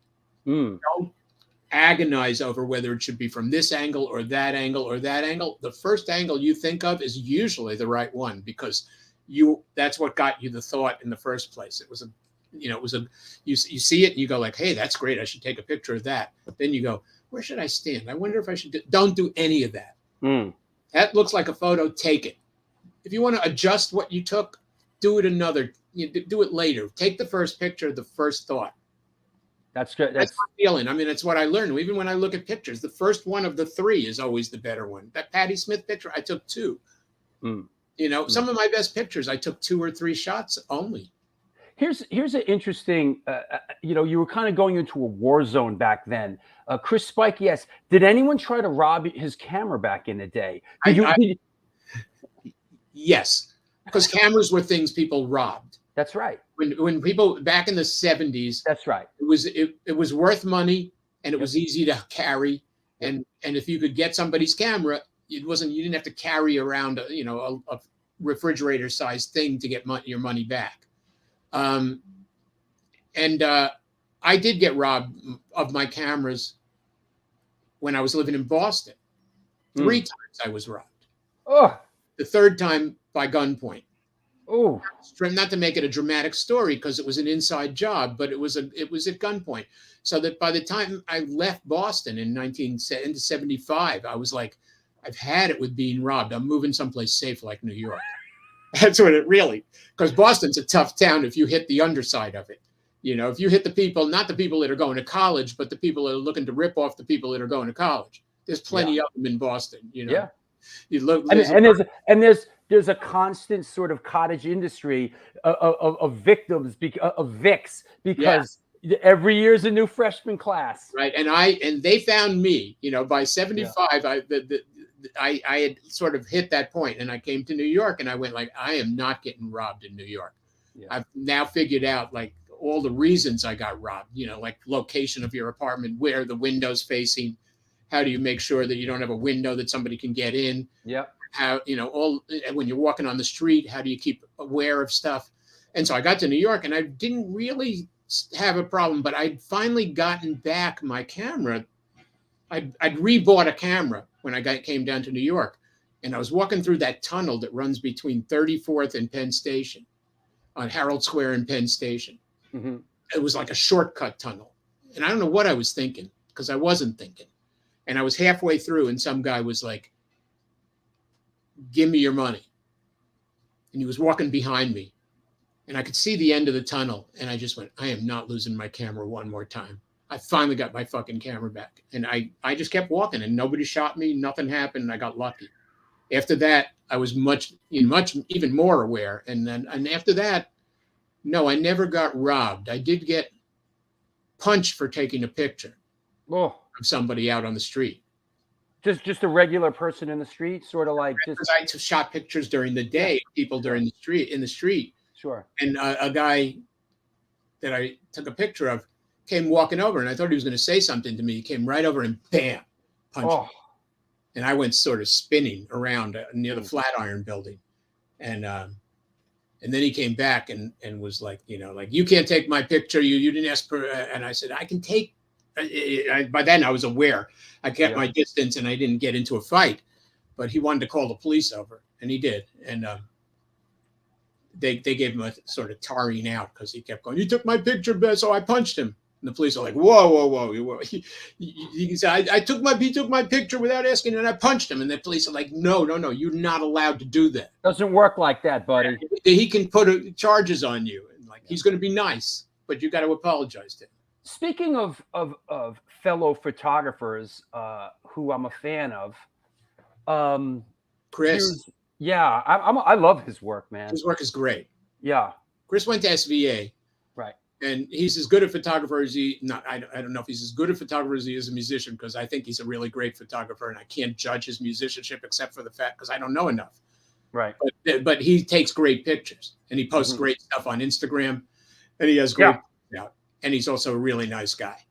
Yeah, I follow him on Instagram. I love his stuff. This picture, I worked right around the corner from here. This is, excuse me, this from, I mean, you could see this is the quote unquote Avenue of the Americans, because you could see the old, medallions hanging from the signs. And this is like almost literally right across from Radio City, right? Yes, up near. I worked on 46th Street for a photographer. And I was having lunch.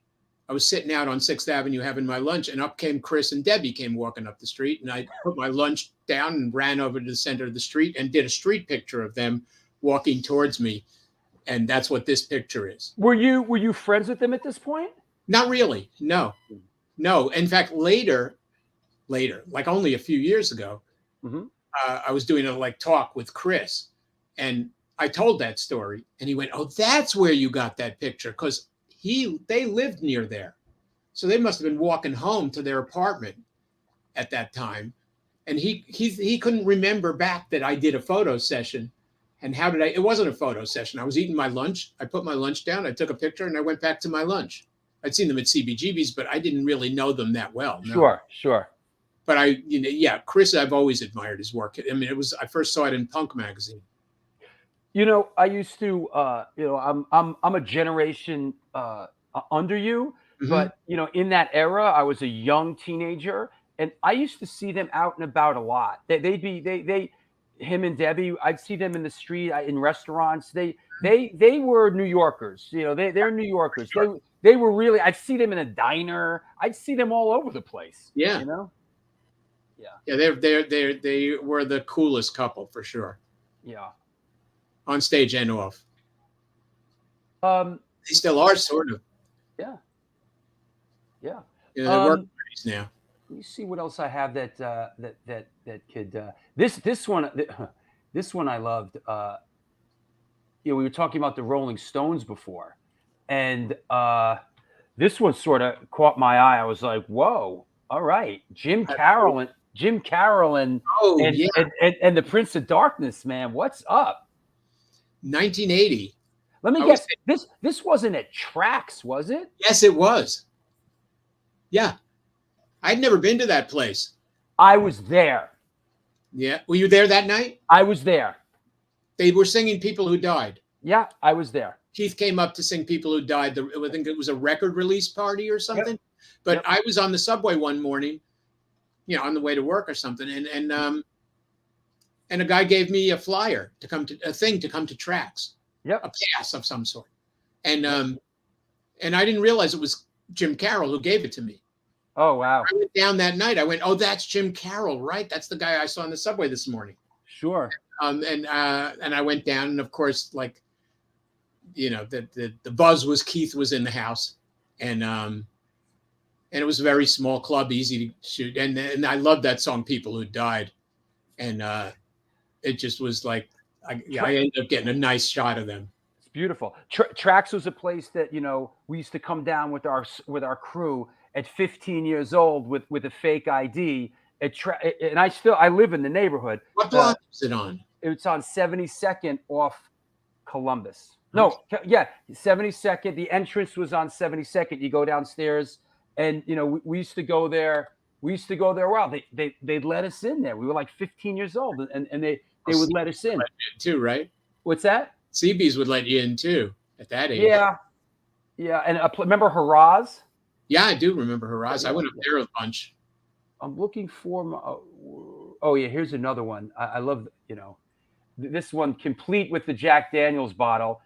I'm thinking maybe this is outside his apartment on Broadway. No, on West 4th. No. What it is I know where you mean, that apartment near Tower Records. Yeah. This is it was 1980, so I don't remember which Rolling Stones. Emotional Rescue maybe came out or something. Yeah, and there was 1980 Emotional Rescue. There was a party for the record, and I wasn't invited. And so I went, well, I'm a street photographer, and they probably have to walk on the street. That's the one thing about New York. So celebrities have to walk from the car to the place they're going. Sure. So I said, I'll just hang out in front and see what goes on. And I got a good, those are one-offs. The shot of Keith, and there's one of Mick Jagger. And they're both just one-off shots. I shot one picture. Is that it? Because I knew how to do that on the street, how to quick focus and shoot at a right shutter speed. And in daylight, of course, you can do it really well. And it's up in the Garment District. I think it was at Danceteria. That's where it was. Ah, yeah, Danceteria was, in the Garment. Now, this guy here is a rock star. This guy's a rock star. Yeah. I got the shoes in the picture. You can look at the pictures from that same party, and the suit's a deep blue iridescent. Yeah, I mean, this guy's doing it, man. Yeah. I mean, they knew. I wasn't anybody, but I'm hanging out there. There weren't any other photographers. All the other photographers were inside. Right. Wasn't there a different sort of? Did you were the lines drawn? Were there like sort of street photographers, and then you would have what am I thinking? Like magazine photographers? Were there different photographers who different roles, or was it like the Wild West? I don't know. I think that people crossed lines at they could do best. I was like I found that if I tried to do journalism, I wasn't good at that. I didn't get the picture that the newspaper wanted because I didn't know how to take a journalism picture. I could take an arty picture, and the newspapers didn't want a thing that was structured a little too off kilter, a little bit more towards Robert Frank than the perfection of the high end Magnum journalist. I couldn't do that. I just couldn't I couldn't figure out how to crack that nut. So I stuck with the artistic, but there were people that were able to do both. They could fit both places, and sometimes so there were the same people doing various things. Yeah, I mean, photography is a big profession. There's room for all kinds of specialties. So when people go to me, "Oh, you're a photographer, you must know so and so," I go like, "No, there's like way large amounts of there's food photographers, there's fashion photographers, there's rock photographers. Just because I'm a photographer, and then if I'm a photographer, how do I know all the other rock photographers because we're in competition?" It's like You talked before a little bit about getting hit when you took someone's photograph, and I know this was sort of the era of the sort of is it the paparazzi? Is it the Ron Galella? Yeah, is the sort of where he was sort of harassing people? I mean, you somewhat have to harass people in a way. Just how you choose to harass them. Okay. And then how they choose to respond to it. Sure. And it's always about how you can navigate, like everything on the New York streets. It's how do you navigate your interaction with people? Right. And as a photographer, how do you, like if don't try to take the picture if you're not prepared for somebody to react to you, and then know that you can react to them in a way that you can continue to do this without like being uncomfortable with yourself. Of course. For me, I sort of found my lane, and except for that day that the guy punched me. Yeah. People didn't tend to know when I was walking around on the street that I'm taking their picture. I didn't make them need to know. Right. But I also, I also went like, what are the odds that this picture I'm taking of this person is ever going to make it off my contact sheet? So why am I sitting here like agonizing over like that they should know or don't know? Like if just shoot the picture. And I figured out I'm kind of a good actor out in the street. Like I can be right up in front of you, take your picture, and you think I'm taking the picture. I'm taking something behind you. There's tricks to do that. Matt Weber, sort of gave me his take on that as well. Matt Weber's a guy that's out in the street a lot. Yeah, he is. Shooting pictures. I want to talk to you about these two photographs. These two photographs are basically 40 years apart. And let me show you one, and then I'll show you the other. I just thought there's such a striking contrast between these two photos and this individual. Here's the first one, taken in 1983. Very, extremely handsome, debonair young man. And here's a photo 40 years later, still very handsome and debonair, but very interesting, kind of all these years later type shot, Must be interesting shooting someone 40 years in between, huh? Well, that's always the case. But like David Johansen, I mean, this one here was at the New York Film Festival recently. Last New York Film Festival in October, and there's a film that Martin Scorsese made, a documentary of David called Personality Crisis. I did not see that. No, it hasn't opened yet. It just showed at the festival, and it's going to end up being on Showtime, but I don't know when. But it's basically David doing a show as Buster Johansson, Buster Poindexter. Yeah. The other picture was David as Buster Poindexter back at Tramps in '83. Yeah. Yep. And then, that was his talking about a guy who's got a personality crisis. Like that's why the film is called that, because he's got different personas. He's David. Sometimes he's the Harry Smiths, right, where he's like a folkie. Yep. Sometimes he's the New York Dolls. Yep. Sometimes he's there he is at CBGB's. And that's even earlier than the other photo. This is This like one's at 77 at CBGB's. He was Sure. like wearing the. Did you know Merv, Mm-mm. the bouncer at CBGB's, kind of? No, I didn't. No. Okay, that's Merv's construction hat that he's wearing at the Punk magazine benefit, and that's sort of after the New York Dolls, but not quite yet at the David Johansen career, because he had as David Johansen doing. That's right. Johansen. I'm probably pronouncing it wrong. He was on Blue Sky. I remember he was on Blue Sky Records. And So, but the thing in that documentary is it's a show of him at the Cafe Carlisle just before COVID, that was filmed of him doing it's him doing dressed as Buster Poindexter, but doing David Johansen songs. So it's like from every era of his life, and weaved around that the show that's filmed is documentary footage of the Dolls, documentary footage of David, stories that are of his life. So it's kind of a biography weaved around a performance at the Cafe Carlisle, and he does all kinds of songs from different parts of his career, dressed up as Buster Poindexter, but not doing Buster Poindexter songs. I see. And it's directed by Martin Scorsese.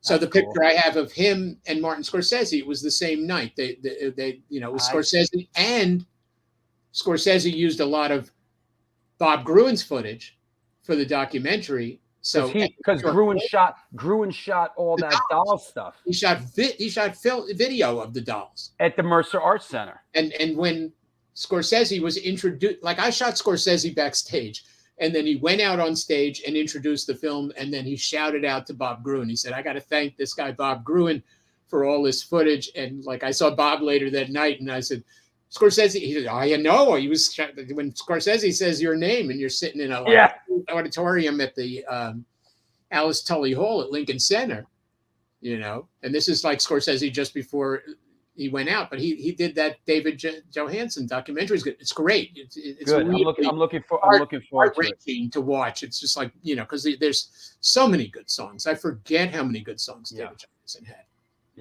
And you get sort of backstories on all his parts of his life. I wanted to ask from that era, that sort of, let's just say that first wave, any unsung heroes, anybody that Terry Ork. Excuse me? Terry Ork. Mm-hmm. For those who may not know, tell us about who he was. Terry was he worked at Cinemabilia, and then he became sort of the manager of television, and put out that first single of televisions, Little Johnny Jewel.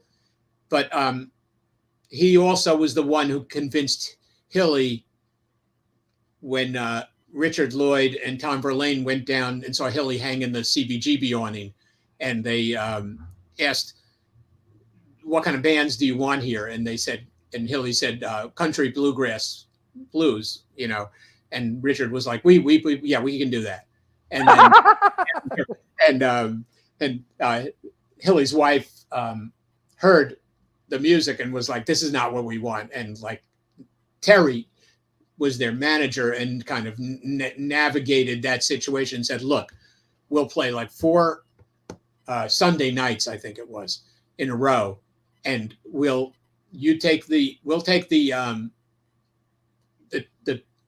gate and you take the bar, and we'll see how it goes."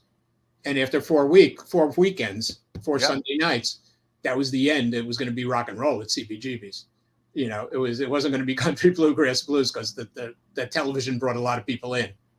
And Hilly's wife was always about. I think Terry said, we have a lot of friends and they all drink.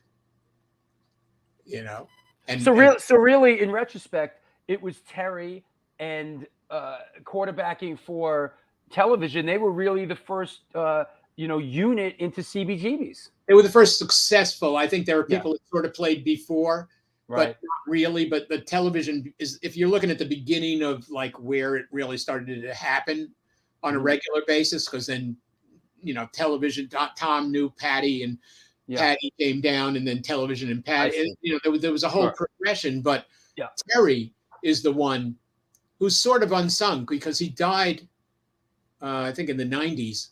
And it just when, I remember talking to Terry. He called me from California, and I said, everybody started to do films of themselves. Why didn't you do a film? He goes, I'm doing it myself. He's working on it. And then he died.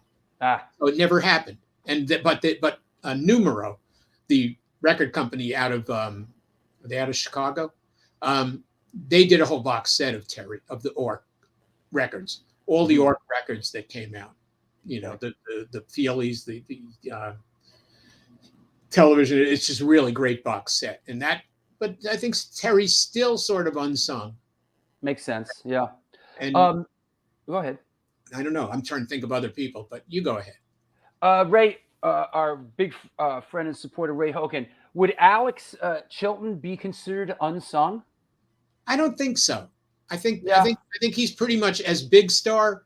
Yeah. Is finally got its due and got its documentary and got its audience. And but Alex was hanging out at CB's after Big Star and before the rest of his career, when he was sort of in the middle of this or that. Yeah. And that's when I met him.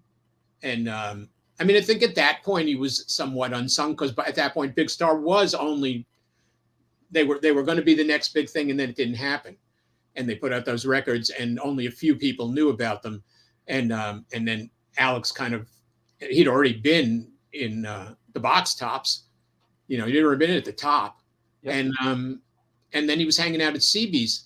And interestingly, like when I met him, I was, of course I knew box tops. I knew a Big Star a little bit.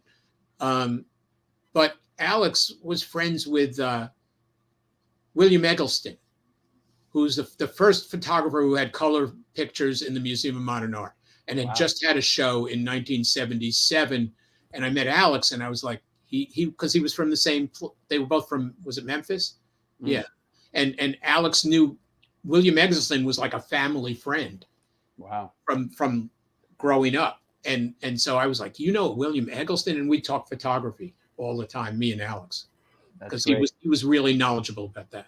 And he kind of was on to what I was doing, Alex. He was like, you're pushing that film and doing this. And he understood. And he said, I think I want you. He like kind of finagled me to get out on the Bowery and get that picture of him. Makes sense. Another band, I don't want to say unsung, but certainly very influential. Suicide, for sure. Yeah. Oh, man. It took me basically my whole adult life to be able to wrap my head around Suicide. to really, because I saw them play as a very young teenager, and it was we thought it was comical. We didn't really, we had no. It was a little bit comical. Yeah, I think it was meant to be a little bit comical and a lot serious. Yeah, they weren't completely serious. I mean, Alan was a funny guy. Yeah, but yeah, they were unsung. I mean, television's a bit unsung. Yeah, still, I love Mark. I love that record, man. But Suicide, I think, really they don't. But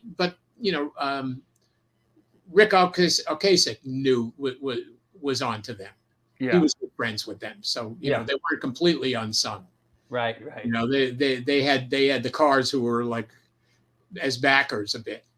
Yeah, and well, here's we touched on this person before.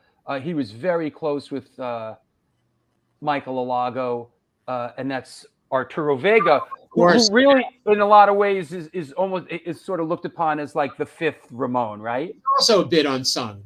Yeah. Arturo. I don't know, that people really know. And there's a big story with Arturo, right? Yeah, there is. A really big story. Going to Ramon's loft, was his loft. Yeah. Where would they have been without him? Arturo was who was it that told the story? I mean, like, he was like, Dee Dee wandered in and was like, we need an art director or something. They needed somebody to help them, and not a manager. They needed an no band had an art director. Right. Arturo became kind of the art director, the idea of like that they would make T-shirts out of that, even that the logo was the logo that Ramon's eagle. Yeah, he designed the shirt that he's wearing. Johnny, Joey, Dee Dee, you know. And he took parts of it out of really crazy places. You know, it's and Arturo was kind of an unsung genius for sure. He did. Someone you should do a documentary on him. Yeah, passed away young. Yeah. Yeah. Well, yeah, go ahead. I wanted to show you one thing that I did last year that I didn't give you. I wanted to show you. I did Dion's record cover. Wow. You wouldn't think I did Dion, right? Look who's on that record, man. What? Look who's on the record. I know. Billy Gibbons, Springsteen, Clapton, Boz Scaggs. What? Dion has Dion is the coolest. I actually it was Scott Kempner that put Dion on to me. From the Del Lords. Yeah. Scott and the Dictators as well. Yeah. Scott gave Dion my name, and I got a phone call one day from Dion. Like, this is the guy you want to take your photograph. He's a street guy. This is a street guy. Right. I don't know, but old Dion was like, let's find a stoop. And but Dion is cool. I'm amazed that I got to work with Dion. That's great. Before I got to take my last break, I just want to talk about this. You sent me this picture, and I matched it up in my archive. I had this flyer of Devo at Max's. And I'm kind of assuming that the Devo shot you sent me is this Max's? I think it is. Yeah. It's Max's. Yeah. Yeah, because somebody asked before, did you ever shoot at Max's? And this sort of addresses that. Yeah, take any picture over at Max's, and here you go. Right.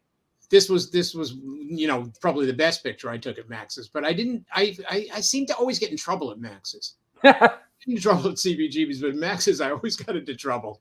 Yeah, that's for another day, those stories. But but I would wander up and go, I was more of a CBGB's person, but somebody said Devo's playing at Max's, let's go walk over there, and go walk over to Max's. Well, how far is it to walk from Bowery to 14th Street? And then come back to CB's after the show and see another show. Is it true that sort of like the lines were drawn back then? It was like either you were a Max's band or a CB's band, and there was a Max's crowd and a CB's crowd. I don't think so. I know it wasn't. Yeah. I think everybody. Well, by the time I was going, 76, 77, 78, sure. It was the same people.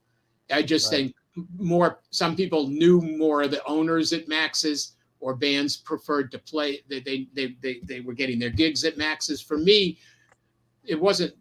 I just was more comfortable at CBGB's because Max's was almost a little too high end for me. Yeah. And it had its history. And CB's was like the Bowery, and I just felt more comfortable there. But also, what I'm saying is I would always somehow get into trouble going into Max's. I don't know why. Yeah, Stiv got me into trouble there once, and a girlfriend got me into trouble there once. There was always something. I go like, I don't have good luck when I go in this place. Yeah. I could.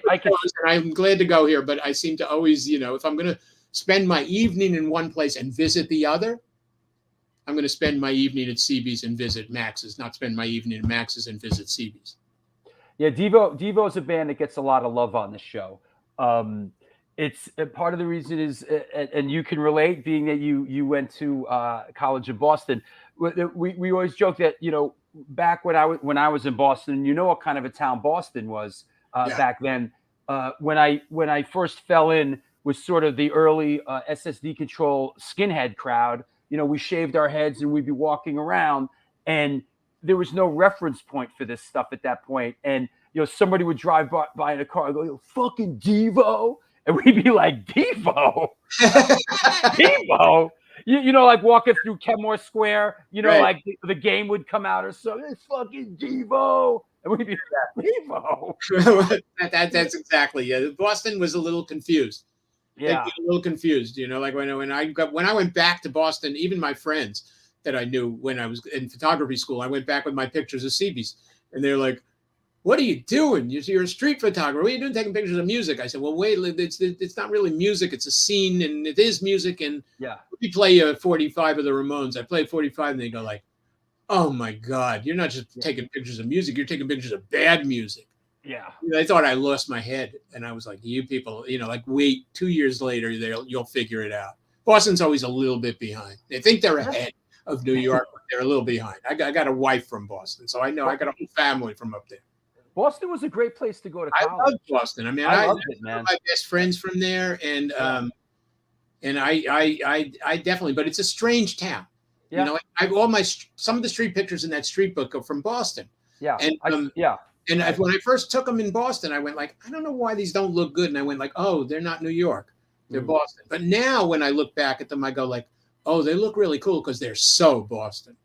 Yeah. I have pictures of the 3 guys outside Fenway Park.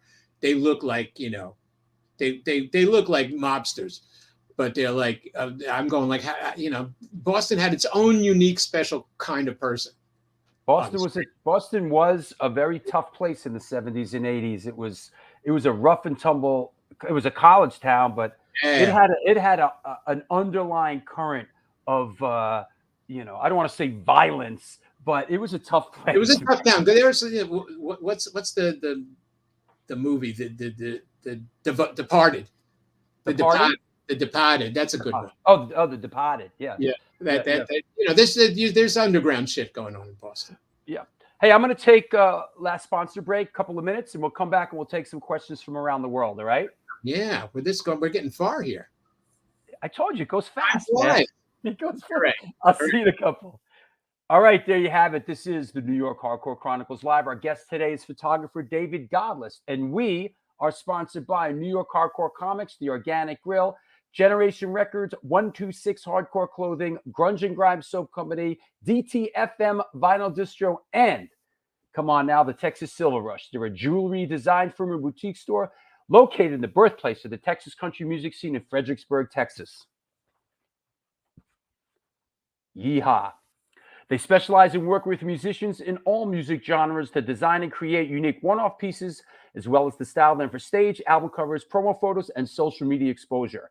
The client list includes Rock and Roll Hall of Famers Greg Rowley, Ringo Starr, and of course, Agnostic Front. Information on online sales are being taken at their Facebook and Instagram pages, and of course, www.thetexassilverrush.com. Come on now, 126 Hardcore Clothing is a streetwear brand for restless individuals who don't compromise. They're about being positive, spontaneous, and true to yourself. For years, they experimented with several printing methods and materials and collaborated with a large number of designers and illustrators, always giving room for fresh perspectives while retaining the hardcore attitude. Get in touch with them. Get in touch with them. Ramp up your game at www.126hardcoreclothing.com. Grunge and Grime Soap Company are a handmade soap and skincare company with a rock and roll spirit based in Nashville, Tennessee. They combine their love for rock music and their love for creating products that are good for your skin and good for your soul. Since the year 2019, they've been creating high-quality, natural, handmade soaps and skincare products with ethically sourced and sustainable ingredients. They give 10% of their net proceeds to local and community outreach programs. Visit the website at www.grungeandgrime.com and enter the code DREW and get 20% off your first order. Last but not least, looking for extreme music? DTFM Vinyl has got you. Located on 13th Ave in Fargo, goddamn North Dakota, we have the state's best selection of punk, hardcore, metal, ska, oi, and more. That's a big claim. We have the state's best selection in all of North Dakota. Can't make it in? Shop online from anywhere in the country at www.dtfmvinyldistro.com. DTFM Vinyl, where the policy is, still is, and will always be death to false metal. Hey, a couple of things coming up. Want to let you know, want to let you know that a couple of events that we have coming up in the New York City area. December 17th is the Hardcore Punk Exhibit. GBT Presents. This is cool. A lot of great artists. Mike Gallo will be there. Stephen Huey, Gary Gilmore. Opening party at Senna Tattoo in Soho. That is the night before the Holiday Slamboree at the Bowery Electric. It's free. It's for me. It's all ages. Faded Line, Voice of Doom, Serial Poets, Deja concretize Spoiler NYC featuring Alan Robert of Life of Agony and The Mighty Sworn Enemy. That's happening a week from today. Get your ass down there. Bring that bitch and wife of yours. Bring that booger-eating kid. Come on down.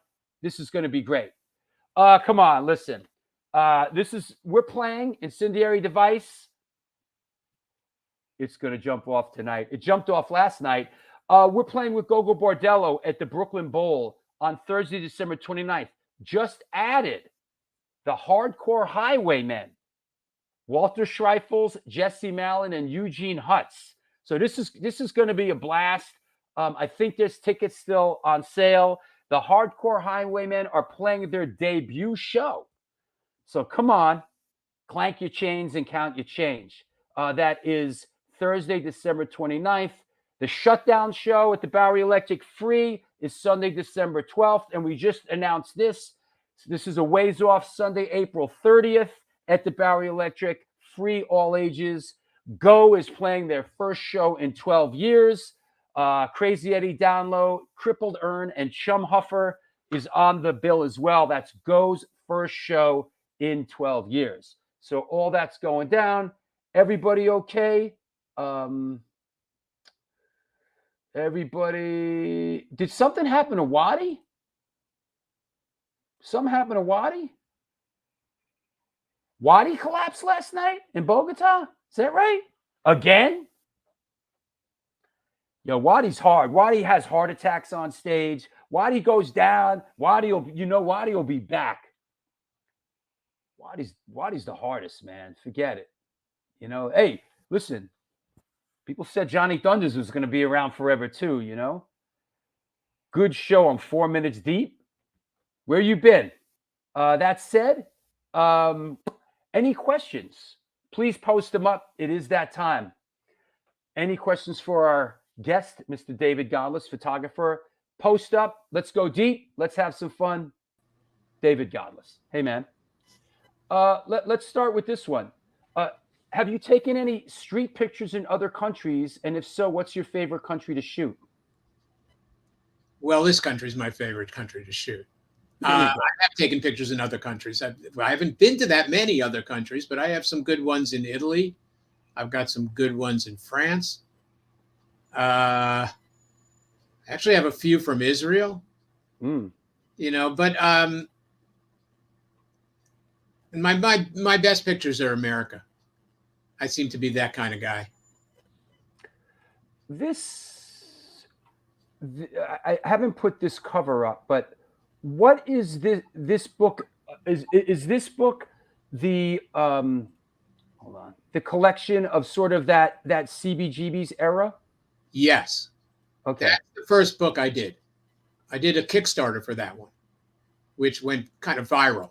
I was just looking, I couldn't get a publisher to publish it. And and so that one was self-published.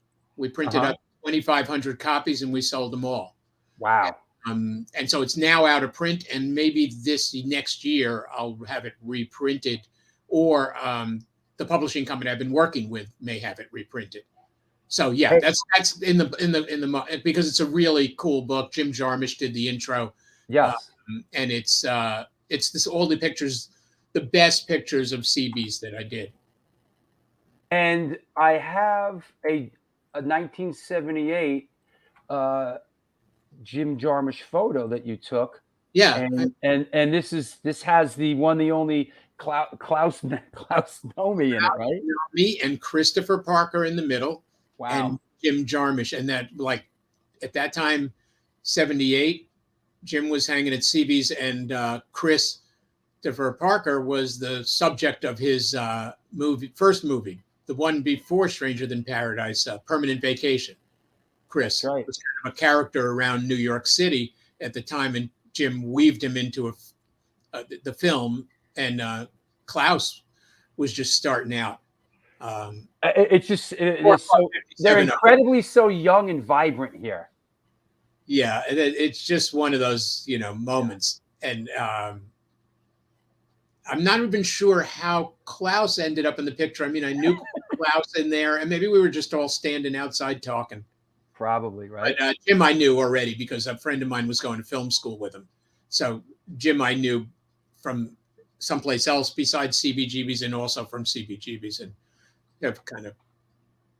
he was always going to be the guy that was going to do the intro when I finally did a book of photos of those pictures. Something could be said for self-publishing. I mean, I did it with the book and took many trips to the post office, but really enjoyed quite a success with it. It was really great. I mean, this book, when that book, it just would fly off the shelves every place I'd bring it. Yeah. You know, whether it was like a clothing store or obviously the Varvatos store down at where CBGB's used to be, they would keep it in there, and it would be the only thing people could afford. You know, they'd go in there and I can't afford the clothing, but for $40 for a copy of that book about the place that this store is sitting in, I'll do that, and it would just fly off the shelves. Yeah, that makes sense. That makes sense. And I'll give publishing was really cool. It was definitely, it just wore me out. Yeah, getting all the stuff distributed. So for my other book, this one you can still get at on Amazon, even though this one's sold out of the warehouses, Godlis Streets, but Amazon still has copies. It's good for Christmas gifts. Yeah. And then they did Real Art Press did that one, and then they did this one, the Miami, Godlis Miami, which is at this time of year, it's actually a pretty cool book because Miami's where you want to go when it's cold. And this kind of caught that crazy Jewish old community down there before it disappeared. I just happened to be a kid walking the streets, and every old lady who they probably were my age now, you know, but they were old ladies, and they're going, "Oh, you got to meet my granddaughter, you know, how long are you staying?" And then that would give me an in, and then they'd let me take their pictures. Joe's Stone Crabs. Yeah, those all those joints. And what was the other place? My dad, Wolfie's. Oh yeah, Wolfie's all the time. I have Wolfie's menus. I think I put a Wolfie's menu in that book, and Godlis. Yeah, put a Wolfie's menu. You got to have all that stuff. You got to have the texture of all the whole what that era was. Absolutely. This is David still shooting. Yes. Yeah. Yeah. I didn't shoot last night. I went and saw the Bush Tetras, and that's our Rebecca Corbett, who did the last show before you. Yeah, she's in the Bush Tetras. Okay. Yeah. So I went down to that show, but I didn't feel like shooting. But I did have my camera in case I felt like shooting. And Michael Imperioli's band, was there. Zoda, is that what it's called? And they were playing with the Bush Tetras. But I always go out and I shoot every day anyway. I take my camera everywhere I go and shoot in the streets. And I'm a photographer, so I never stop shooting. I'm going to shoot right till the end. There you go. The end of my role. Here's another one, because you sent me so much great stuff. I sort of want to overflooded you. No, but it's good. I love it and there's a couple of surprises like the specials. We love the specials. Yeah, I was going to send you more of those, but that's a specials. You mentioned Haraz. That was a press conference at Haraz when the specials record came out.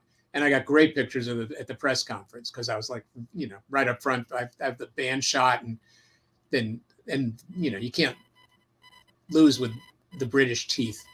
Yeah, absolutely. And these are young guys too. That's what's fucked up. That guy's probably 23 years old. You know. I know. Well, look, I have one of Shane McGowan. I think coming right up. That was my. You mentioned teeth, and that was my next go-to. Right, there you go. Here's Shane and Matt Dillon. Right. Down at the World over on Houston Street. When the Fogs first played in New York. And that's after the show. Yeah, Matt Dillon was involved with the Pogues somehow. Well, he's in the video of I worked on that video. Going to start playing. Yeah, I worked on that video. I was a stage manager at the Riverview Studio in Astoria. That's what's that? Christmas in New York? Is that the name of it? Fairy Tale of New York. They shot that. I was the stage manager. They shot that on my stage. Yeah, and that's right. And I think they played the World at the same time. Yeah, it probably was right around here. Yeah. Right around this time. This is what year was it? I think 84 or 86. I wrote it down for you there, but I can't remember. I tell you what, I did saw Roberta Bailey on this one because Roberta was with me that night, and she says, "You got to take a picture." And she, everybody was pretty drunk and it was pretty loud. And she helped me wrangle them together and get that picture. I tell you what I did see probably a couple years after that was at the Ritz. I saw the Pogues with Joe Strummer, and that was great. Yeah, that was a good one. The Pogues and they did London Calling, and they did I Fought the Law. Wow. Yeah, it was really good. It was a good one. That sounds really great. Yeah, that was good. And that sort of ties in with a friend of mine. I love this guy. He's in the Alago film. I have nothing but good things to say about him. I like him a lot. And I love the forlorn look on John's face here, He's obviously like waking up, and kind of tired and just having his glass of whatever beer or something. Mm-hmm. And I think I remember him spitting it out on the rug. It was at the which I forget the name of the hotel. The hotel up near the Ed Sullivan Theater. It was it starts with a W. I don't know. It's the same hotel that Elvis Presley stayed on when he was doing Ed Sullivan or something. But they were staying in that hotel. It was Public Image. They were in town. I think it's 1980. Yeah, and there's a second Public Image photo, which with Keith Levine, who just has the recently deceased. They were both sitting next to each other. I did pictures. Here it is. The player didn't show up for the session. It was like an interview being done in a hotel room, and I was photographing while Roy Trakin, I think, was interviewing them, and I think Keith was kind of falling asleep, and they had already arranged the pictures on the wall just perfectly like that. And John Lydon was, he was just very, very quietly sitting still. I didn't have to make him sit still because, again, I don't shoot flash. I was just shooting straight up. Or maybe I was shooting. What's that light in there? Maybe I was. This one might have been with a flash. When he's quiet like that, you don't want to. No, you don't wake up the sleeping dog. Oh man, I've been there, man. You don't want none of that. No. I photographed him at CBGB's. He showed up at CBGB's one night. He showed up at CB's as Johnny Rotten because it was just the night after the day or two after the Sex Pistols broke up. He was in full Johnny Rotten mode. Well, he wasn't. He was sitting quietly at the bar, all the way at the section, all the way kind of near the front door. If you go around the bar, and you can sit in the dark and nobody sees you.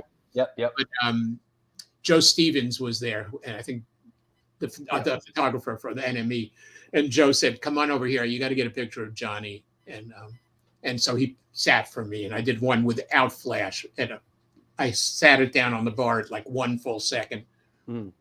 But he had just come back after breaking up the Sex Pistols, and he just came back from San Francisco. It was like where they played the Winterland. Yeah, he was sitting at CBGB's, and then and Bob Gruen told me I have a picture of Bob Gruen that night because there was like a blizzard, and Bob was bringing over his Sex Pistols pictures to show Johnny Rotten because he spent 2 days developing them, and Johnny Rotten said, "We're broke up. We broke up, man. It's not a band anymore." It's old news. Another shot that I just love, and I just have to get a little bit of sort of background on, is this one. Oh yeah, Richard Lloyd. I mean, that was a sort of a Terry York idea. Was it? Terry was the television had put one record out. This was the fall of '77. The first television album had come out. They were recording the second one, and Richard ended up in Beth Israel Hospital for, I don't know whether it was a blood change or there was some term for it that Terry called me up. And this was Terry's idea of a publicity because like the record couldn't be finished because Richard had to go in the hospital and it's being delayed. And so we have to get word out to the news. And so Terry brought me up to Beth Israel Hospital and we did a whole photo session of Richard in Beth Israel Hospital. And this was the classic one of him trying to light a cigarette in front of the oxygen. But we walked him. I mean, now I've been in Beth Israel Hospital, the one on 18th Street. It's now Mount Sinai. And then when I go in there for like a test or something, I pull that one up on my phone. I go, I shot this. And they go like, how did they let you shoot these pictures? in this I hospital. love this with Billboard magazine, right? And nobody cared back then. I have pictures of him walking around with his IV. I have him posing with all the old men that he was like hanging out with. And Richard was also selling pot from his bed. He put the curtains around on his bed and he was weighing the pot to sell to people while I was there. And like the people in the next bed were going like, "What are you doing in there?" And Richard's like, "Shut up," you know. Mind your own business. That was a great photo session. But that was like sort of a Terry York idea. Or maybe Richard told Terry. Yeah, I saw a bunch of the other ones. That was publicity back in the punk era. I got to find that one that made me laugh out loud. Wait, there's one. There's one more where you see like, no, that's not it. Hold on. I know what you're talking about. Oh, there's this one. Wait, there's. They got published. The whole session got. Oh, this one. This. Okay, here you go. A personal favorite right here. This is great. This one here, because you see sort of the nurse and the doctors and everything. This one here. That's what I mean.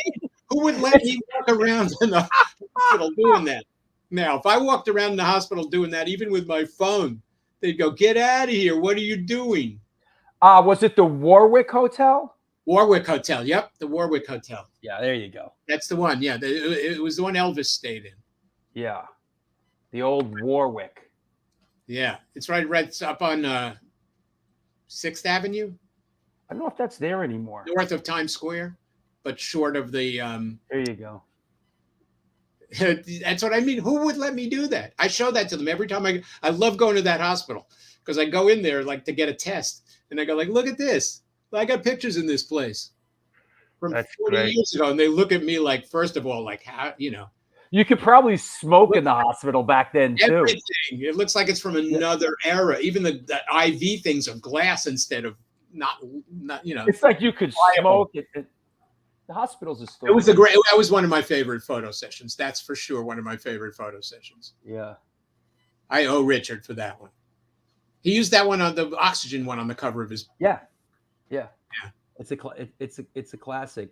I know you mentioned Teenage Jesus way early in the show, and this is a great shot of Lydia and.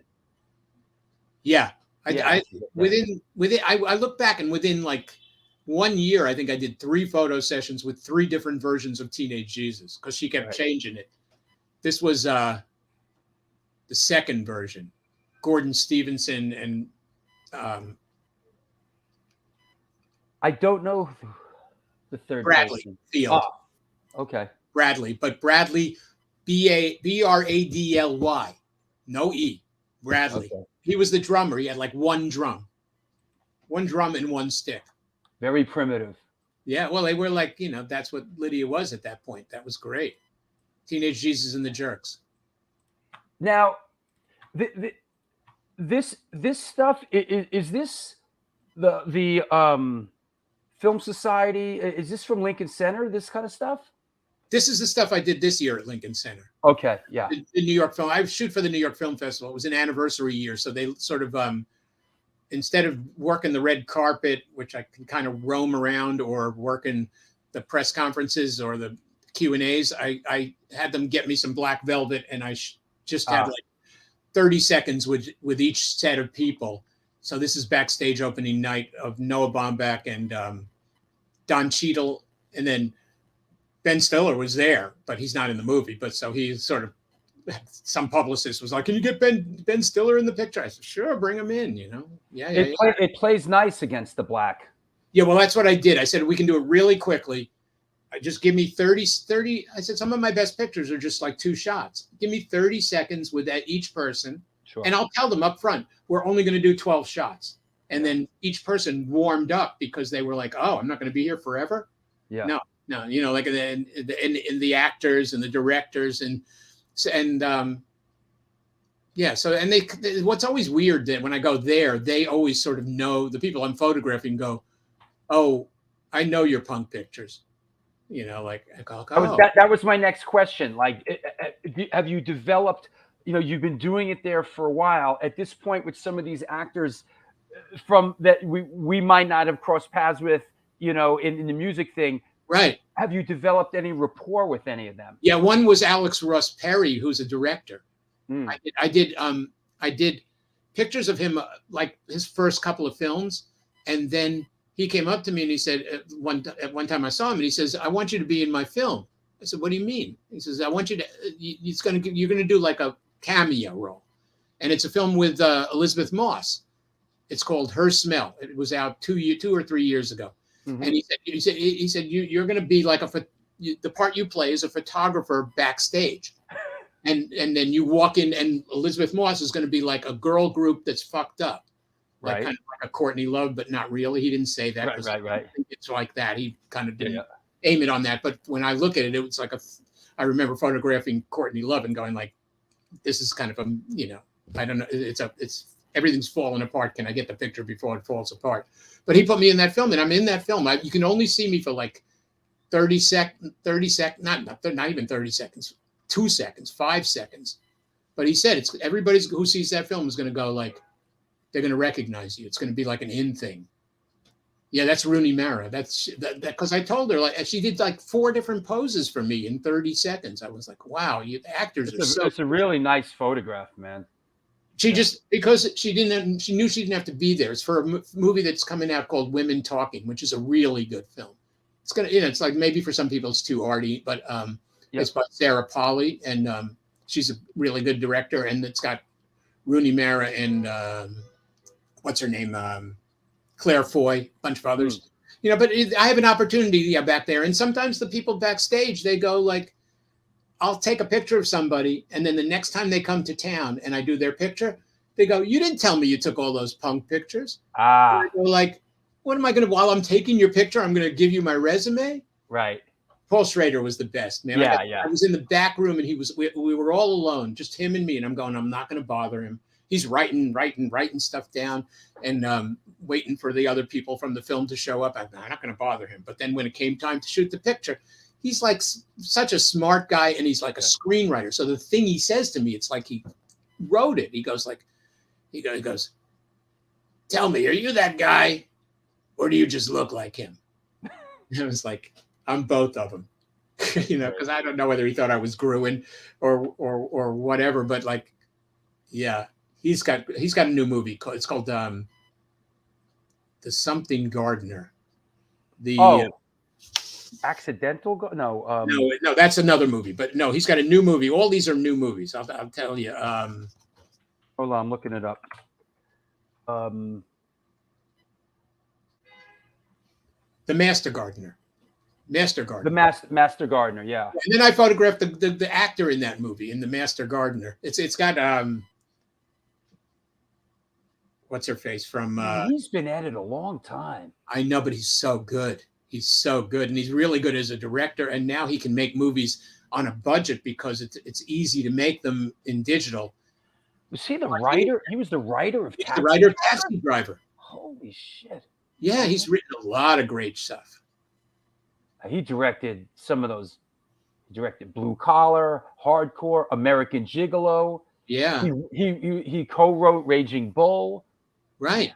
So when he's in the room, I'm like, I'm not talking. I'm just letting him writing away while he's sitting in the room. Affliction. He directed and wrote Affliction. Ooh. The new one's really good. It's got who's in it? I photographed her from he's 76 years old. The new one has Master Gardener is Sigourney Weaver. Sigourney Weaver, yeah. Sigourney Weaver, and the guy in it, I photographed him, and then I found out later he's like the boyfriend of Taylor Swift. I'm going like, who knew that? I mean, like, he's a really good actor, but like, nobody comes in with their resume, and I don't Google everybody to go up to be photographed. But that's the thing. The film festival gives me a good opportunity to photograph a lot of people, and I have 40 years of photographs of the film festival. That's another whole archive. That's awesome. It's a good place because there's really good films all the time that you get to see. Fantastic. You want to see Tar, and you want to see The Eternal Daughter. Those two are really good. Okay. Well, hey, I want to thank you for coming on the show. Yeah. That was really great, man. And this was fun. Yeah, it's fun. This was really fun. It's a fun show. Yeah. Anybody you want to shout out? Anybody you want to let Anybody know what's happening, looking down the road a little bit, or what we can look forward to?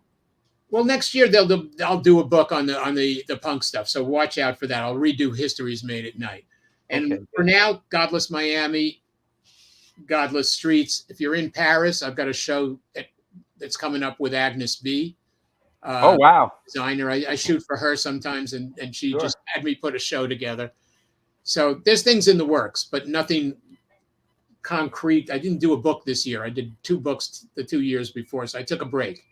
Yeah. And next year we'll do the punk book and other stuff. So yeah, there must be something I'm not thinking of. I'm not great at promoting sometimes. Well, we covered a lot. We covered a The lot. other thing is just follow me on Instagram. Yeah, yeah. Just go look for @Godlis, as long as you spell it correctly, Godlis, which is coming through over here all the time, so you can't mess it up. But follow me on Instagram. That's where I spend most of my life, and you'll find out anything there is to know about me fast. Great. All right. Well, thanks, David. But we'll talk soon. Thank you so much, Drew. This was really fun. My pleasure. I'll talk to you soon. Take care. Right. Adios. Okay. Bye-bye. Bye. Well, there you have it. Wow, that was great. Great. I knew it was going to be a great show today. I just knew it. You never listened to me. It was great. Yeah, you follow him on Instagram? Go ahead. I follow him on Instagram too, so I highly recommend it. He's a real New York treasure. Yes, it was great show. Photographer shows bring loads of history to the table. They do. I agree, and I'm sure you noticed. I really enjoy doing them. I love having photographers on the show. And hey, Astoria Lou, what's happening, bro? I love having filmmakers on the show too. It can't be hardcore 24/7, right? We got to break it up. Yeah, it was great, man. It was great. We do good stuff here. What can I tell you? Listen, like I said, we could have just put photographs on the screen and just said, let's talk about this. Those are the ones I picked. There was a slew of other ones that you can only do so many, but that was great. And yes, Sage. Oh, is that you, Laura Zeitlin? Sage Home and Floral, is that you? All right, you got a new handle, huh? Good. Yeah. Yes, great lineup of guests. You know what? I should go over real quick. Let me just real quick what we have coming up. Yeah, man, punching away. We got the 250th show. On Wednesday, this Wednesday, they have a new book out, Jersey Metal. Great book. Another great photographer, Frank White, and Alan Tecchio from Nonfiction. So that's coming up. Then Matt from Bold. We got the holiday episode. Everybody's welcome. Nobody has to be alone. No one's ever alone in my world. Fury of 5, let's kick some ass. Rob Moss, old school DC hardcore represent. Paul Rossier. I'm gonna be co-hosting this show with Joel Ghostin. We'll be interesting character. John LaFada coming up in January, and Brian from Death Before Dishonor. And we're about to announce a couple other ones. Great show, Drew. How about getting a member of 108 on? Well, we had Kate on. I'd like to get Vic on. Absolutely. Chris Foley was a great one too. But I hear you, Volt in London. Definitely would like to get Vic on. I got to talk to Kate about it. I mentioned it to her. I gotta circle back. Dez. I almost had Dez on the show, but some people are not computer savvy. What can I tell you? Yes, he is a very interesting dude. So we like to do interesting shows. Go figure. Pat Baldwin, awesome show. I love it when you veer from strictly hardcore subjects. Well, thank you, man. I'm glad you're out there, Pat. I'm glad you're paying attention. I'm glad you can feel the enthusiasm. I like mixing it up a little bit, man. Vic or Rob would be good. Yeah, of course. I'll revisit that, John. I'll get back on that at some point. Yeah, good suggestion. Dwid from Integrity. Yep. That makes sense. So there you have it. I'm heading down to Florida. Thanks. It was a great show. Heading down to Florida tomorrow. Be with my dad, and I'll see. I'm doing the show on Wednesday from down there. So that said, well, thank you. I'm glad you make room on Sunday for the show. Means a lot. And I got to shout out Will E. Ramone again, who told me last night he has seen every single show we've done live. You know, Ron Reyes. I have no connection to Ron Reyes, but he would be an interesting guest. You know, Greg Ginn would be a great guest too. I'd love to have, you know, either one. Hey, you know what I say? In the end, we're going to make our way to everybody on this planet. So thanks a lot, everybody. And until Wednesday, do good things. The good things will come to you.